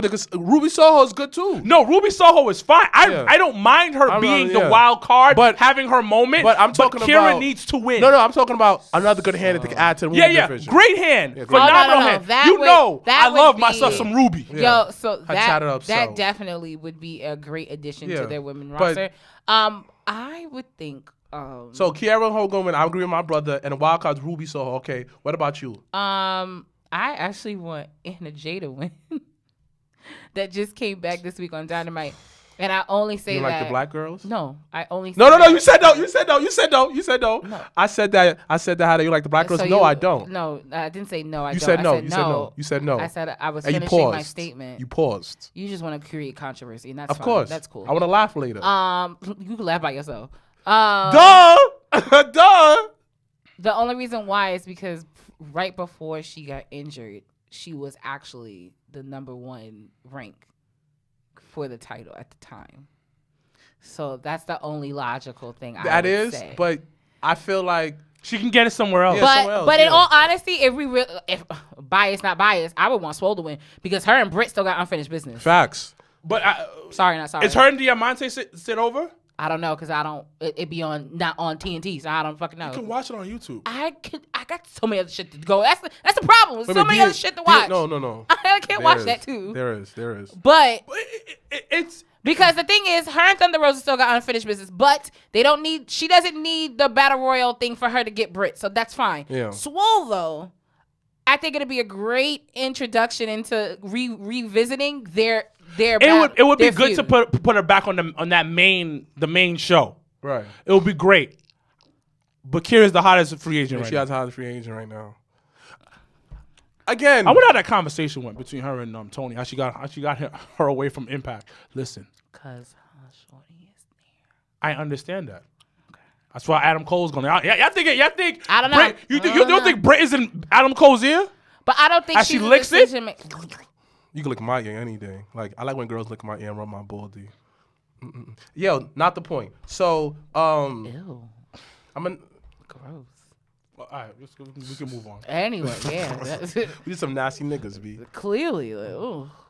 Anyway. I clean my ears. I'm a very clean nigga. I didn't ask you for that. We got your favorite match, Paul Wright versus QT Marshall. No. I'm going to go to the bathroom at Legends. Yeah. I want QT Marshall to win. QT's win. No, I think Big Show's winning. If QT wins, Paul White. My son with the ball rod, the British ball rod is gonna come and knock him out. That's the only way. Wait, who? Anthony Gogo? Yeah, Anthony Gogo. He's done. Can't see nothing. He can't see anymore. What? That's why he's just not on had TV. surgery. He had surgery. He was legally blind when he was He doing can't shit see with no Cody. more? He was he legally can see, blind but in he's one like- eye. Yo, don't do that, man. No, he's legally blind in one eye, even for when he was facing Cody. And then he had surgery right after that match, and he's out indefinitely. So Yeah. Well, he can't see no more. barely. Yeah, sorry. What? Okay, moving right along. Man, y'all didn't know that, man. I was rooting for him. Oh shit. Yeah, sorry. Yeah, that's why he hasn't been on TV. What? Sorry, breaking news for Mr. Black. Sorry. You got Jon Moxley versus Komija. I can't pronounce it, but it's gonna be a good match though. I like Fat Moxley. So I didn't realize until I saw it live, like when I saw him live, because I was like, oh, that's Dean Ambrose. I was like, damn, I miss Dean Ambrose. So I think I'd rather see Jon Moxley live Why than Dean Ambrose on TV. Why Dean Ambrose? He's on AEW. No, he's not. That's Jon Moxley. He's Jon on Moxley. AEW. Dean Ambrose is just left. Shout outs to Will Hobbs watching the show right now. Will Hobbs. Will Hobbs. That Yo, caught the big W last that night on match. Dynamite. That match. Tell him about the match. Big beefy men. Tell him about the match. Beefy men. That match was fire. I like Brian What Cage was it? though. What was it? We're going to hold on for that a second. What was your favorite thing about the match? Talk about it. Will Hobbs winning. Thank you. That's it. Like, I ain't gonna lie. I ain't gonna hold you. I was surprised you won. yeah, me too. Me too. I was dumb surprised. I was like, thanks, son. I ain't gonna lie to you. I was like, yo, they got 2 black people featured tonight. They had Will Hobbs win. Yeah. Then they had Lee come out, and they had that little. I was like, all right, Hi, AEW. some Negroes. Well, Will Hobbs, he definitely. Shout out to his new ring Hobbs, gear. I had told him, I was like, yo, that ring gear is hard. Yo, I think Brian Cage, him going away, he definitely looked more like freer, like he moves more fluently. He doesn't look like a robot no more. Because he's off the gas for part this week. He's off the gas for a couple weeks. Oh, Who, Cage? Cage, you don't think Cage is on the gas? Oh, no, I didn't say that. I was just saying. like he looked like that match he had was very. It wasn't stiff. It felt like a real match. But you know who I want to see? Will Hobbs versus Big Time Yaya. Because he costs too much money. Huh? Right. If listen, I'm never Will cost going too to much tell. money. I'm never going to tell Will to lower his price, but I'm just saying. All I'm saying is this: it's gonna happen. Big Time Yaya versus Will Hobbs. I'm gonna have to get Tony on the phone. Will Hobbs is Talk gonna some face business Big Time Yaya to in do AEW that. Dark. This is storyline. He can't wrestle. Who? His contract said he can't wrestle nowhere. He gonna do appearances. I think he can only do appearances. Dang. Well. And if he did it, that nigga ain't cheap. So. Well, the thing about it, you know what? If he's willing to wrestle, I'll pay for it. I'll save up some money for next year. For Big Time Yaya versus Will Hobbs? Yeah, I'll pay for That'd that. be a good match. That'd be a great very good match. Well, if you're listening, listen. Will Hobbs versus Big Time Yaya. Yo, Yaya's a great up and comer. Yo, Where does he live? He's out in Cali. he's in That Cali. flight's gonna be mad expensive. No, but that's why you gotta get him while he's wherever city they're in for Rampage. So what's next? You have MJF versus I don't know. Chris Jericho, Le Champion. I don't know. And if Chris Jericho loses, his AEW in-ring career is Because he did say AEW over. though. Yo, first of all, Jericho, when he was doing that interview with was it with Tony? No, JR. He kept talking about him being on commentary, and I was just like, why does he keep throwing it out there? Stop talking about it, because I don't want you to go just yet. But I mean, honestly, but this is why I hate matches like that, because then it's just like you put me in a corner. So now I think Jericho wins. But I think Jericho wins. I think Jericho. The only reason why I say that is because MJF has won so many times. So I see Jericho one-upping him and doing something that, you know what would be really dope is if Warlord causes in the match. That would, oh shit, sign me up. Yeah. I would totally go for that. I would definitely go for that. Like, honestly. Still got more on the card. Huh? Long-ass fucking card. What's next? Sure is. For the AEW TNT title, you got Miro versus... Listen, if Eddie Kingston don't come out with fucking Tim's on, I'm going to be upset. But... Eddie Kingston versus Miro. Lana's gonna come out with him. Who? Lana gonna come out with I thought you said Lala. He is? I was like, what? Come on, she's free agent. You know, Is the 30-day up? Yeah, it's up. Yeah, it's up. Yeah. Yeah, it's up. Yeah.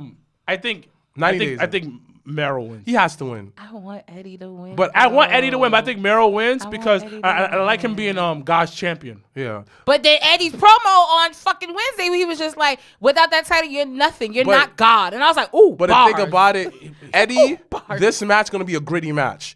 What I realized about when you make it a dominant champion, you got to fight different competitors. Who has been fighting lately? A bunch of small dudes. Yeah, it's going to be a good match. So him versus Eddie Kingston, you want be the a heavy grittiness. Eddie can't like wrestle, which is perfectly fine. He's a brawler. So old school brawler. I'm okay with this. Real old school brawler. You have for the AEW World Tag Team Championship. Oh. You have the Young Bucks versus the Lucha Bros. That match. If Lucha Bros don't win, it's shit is just throw it all away. Throw it all away. If Lucha Bros don't walk out with titles, throw it all away. That match. I don't want to see nothing. That match. They better put like some kind of break after that, because whoever followed that match is not fair. Low-key, they should open it. Yes. Low-key. Get out the way. Because that's what, and you know what I realized? Yeah. 45 minutes. What I realized was, just get it out of the way. What I realized was after you said that, you was like, oh, the Bucks didn't open up the show because it was Wheeler and the one. Good match. That was a good match. Good match. But honestly, the match should have been on All Out. It shouldn't have been on Dynamite. That match? Yeah. But you're going to have 8 hours? Come on. It's All Out. You might as well. It's not fair. You want these guys to get the much time they need. It's not. It wouldn't be good. But no, their match on Dynamite was great. Very good. And I'm actually glad that Santana Ortiz won too. 1-1. So I was glad at that. But I do think the steel cage should open the show. I agree. But listen, Lucha Bros don't win. Y'all gonna have to just what. So what's next? Whatever y'all do it. We got for the AEW Women's World Championship, you got Britt Baker, DMD versus Chris Statlander. Britt Baker, yeah. Good match. It's going to be a good match. Yeah, I'm going with Britt. I go with my girl, Britt. Yeah. Then we have the returning after almost 7 years outside of a wrestling ring. You have CM Punk versus Darby Allin. CM Punk. Yeah, CM Punk is going to win. He shouldn't. I think Darby should win. Mm-hmm. I think Darby should win just to be an upset. Mm-hmm. And then because I think Darby winning gives people to now really be invested in CM Punk's journey. Yeah. I don't think it's for that. I think that's for me. No, for you. Actually, because I told y'all that was the reason why I went to Dynamite. Why I flew 24 hours. I was like, I gotta go see CM Punk live. I gotta see how this really feels. And to see him, the music, the fans, everything, that energy, you're invested in the journey. You're invested to seeing what happens next. If Punk wins, you're not going to be as invested to see what's next, because you're just going to be like, he wrestles again, let's say, at Full Gear in November, and then let's say he wins that, and then he probably doesn't wrestle again for the rest of the year. Then you're like, what are we doing with him? I think for me, everybody says, oh, Darby doesn't need to win. He does. He does. And the reason why for me is because this establishes the next generation of superstars for AEW. With that win, it establishes that. People are going to say CM Punk, blah, blah, blah, blah, blah. Darby's still going to be... Yeah, I get it. But imagine him winning the pop, one, and the shock, two. I love a good shock value. Yeah, because Darby Allin's over, CM Punk is over, and CM Punk will ever be loved. And the next feud is like, you're right. Like, I actually like the hero's journey. And CM Punk has to work the match like a heel. Yeah, absolutely. Even though they're not going to boo him or do anything because it's next? Chicago. Last but not least, you got the AEW World title, which doesn't really make sense. You got Kenny Omega versus Christian Cage for the AEW World title. Christian wins. Now, if they did that, I would be invested. It will make sense. If they did that, I would be invested. I'm with my man Christian. I say I'm with my man Christian. But, you know, who knows what's going to happen. But we'll be there at Legends this Sunday. Live. Showtime, 8 o'clock. Doors open at 6. Keep in mind, you do not, for this pay-per-view, you do not need to show proof of vaccination because I know that's going to be the $1 million question. However, after All Out, you will most likely need to show proof. So this is going to be probably the last of the last pay-per-view of the summer. Let's kick it with a bang. We may do a raffle, so just keep in mind into that. And then once again, September 10th, SmackDown here at the Garden, pregame at Legends. So you're more than welcome to come out and drink and get some food before you enter the Garden, or you can stay and watch SmackDown there live. And then September 26th, I think. Yeah, September 26th, Extreme Rules. We'll be back at Legends for that. As I mentioned, next week, special guest moderator will be no other than Dre from Eurosports, replacing me while I will be away celebrating my B-Day. So thank you, Dre, so much for filling in my chair, because I was like, I don't know who the fuck they gonna get. I'm gonna saw Michael. So, Michael's gonna be with me. I said, how's he doing? Oh, he's good. Oh, that's nice. He's good. Right. Shout out to my son Mike. What's his new single called again? He has a new single out with Live Johnson. Shout out to my big bro Live Johnson, just turned 40. I love it, featuring Michael Bostic. It will be released, I believe, September 10th on all streaming platforms. But you can pre-order it now. And then also to A Love Story Chapter 2, Michael Bostic will be out sometime in the fall. So make sure, look out for that cheap plug for mine. But anyways, I'm Janelle from HR here with Star Records and Mrblacc. Thank you again to Raj of WrestlingInc.com for joining us at the beginning of this episode. We do truly appreciate the time that he spent. And once again, 25 years in the game, no one else could do it better than you. So we're super proud of you. Thank you so much.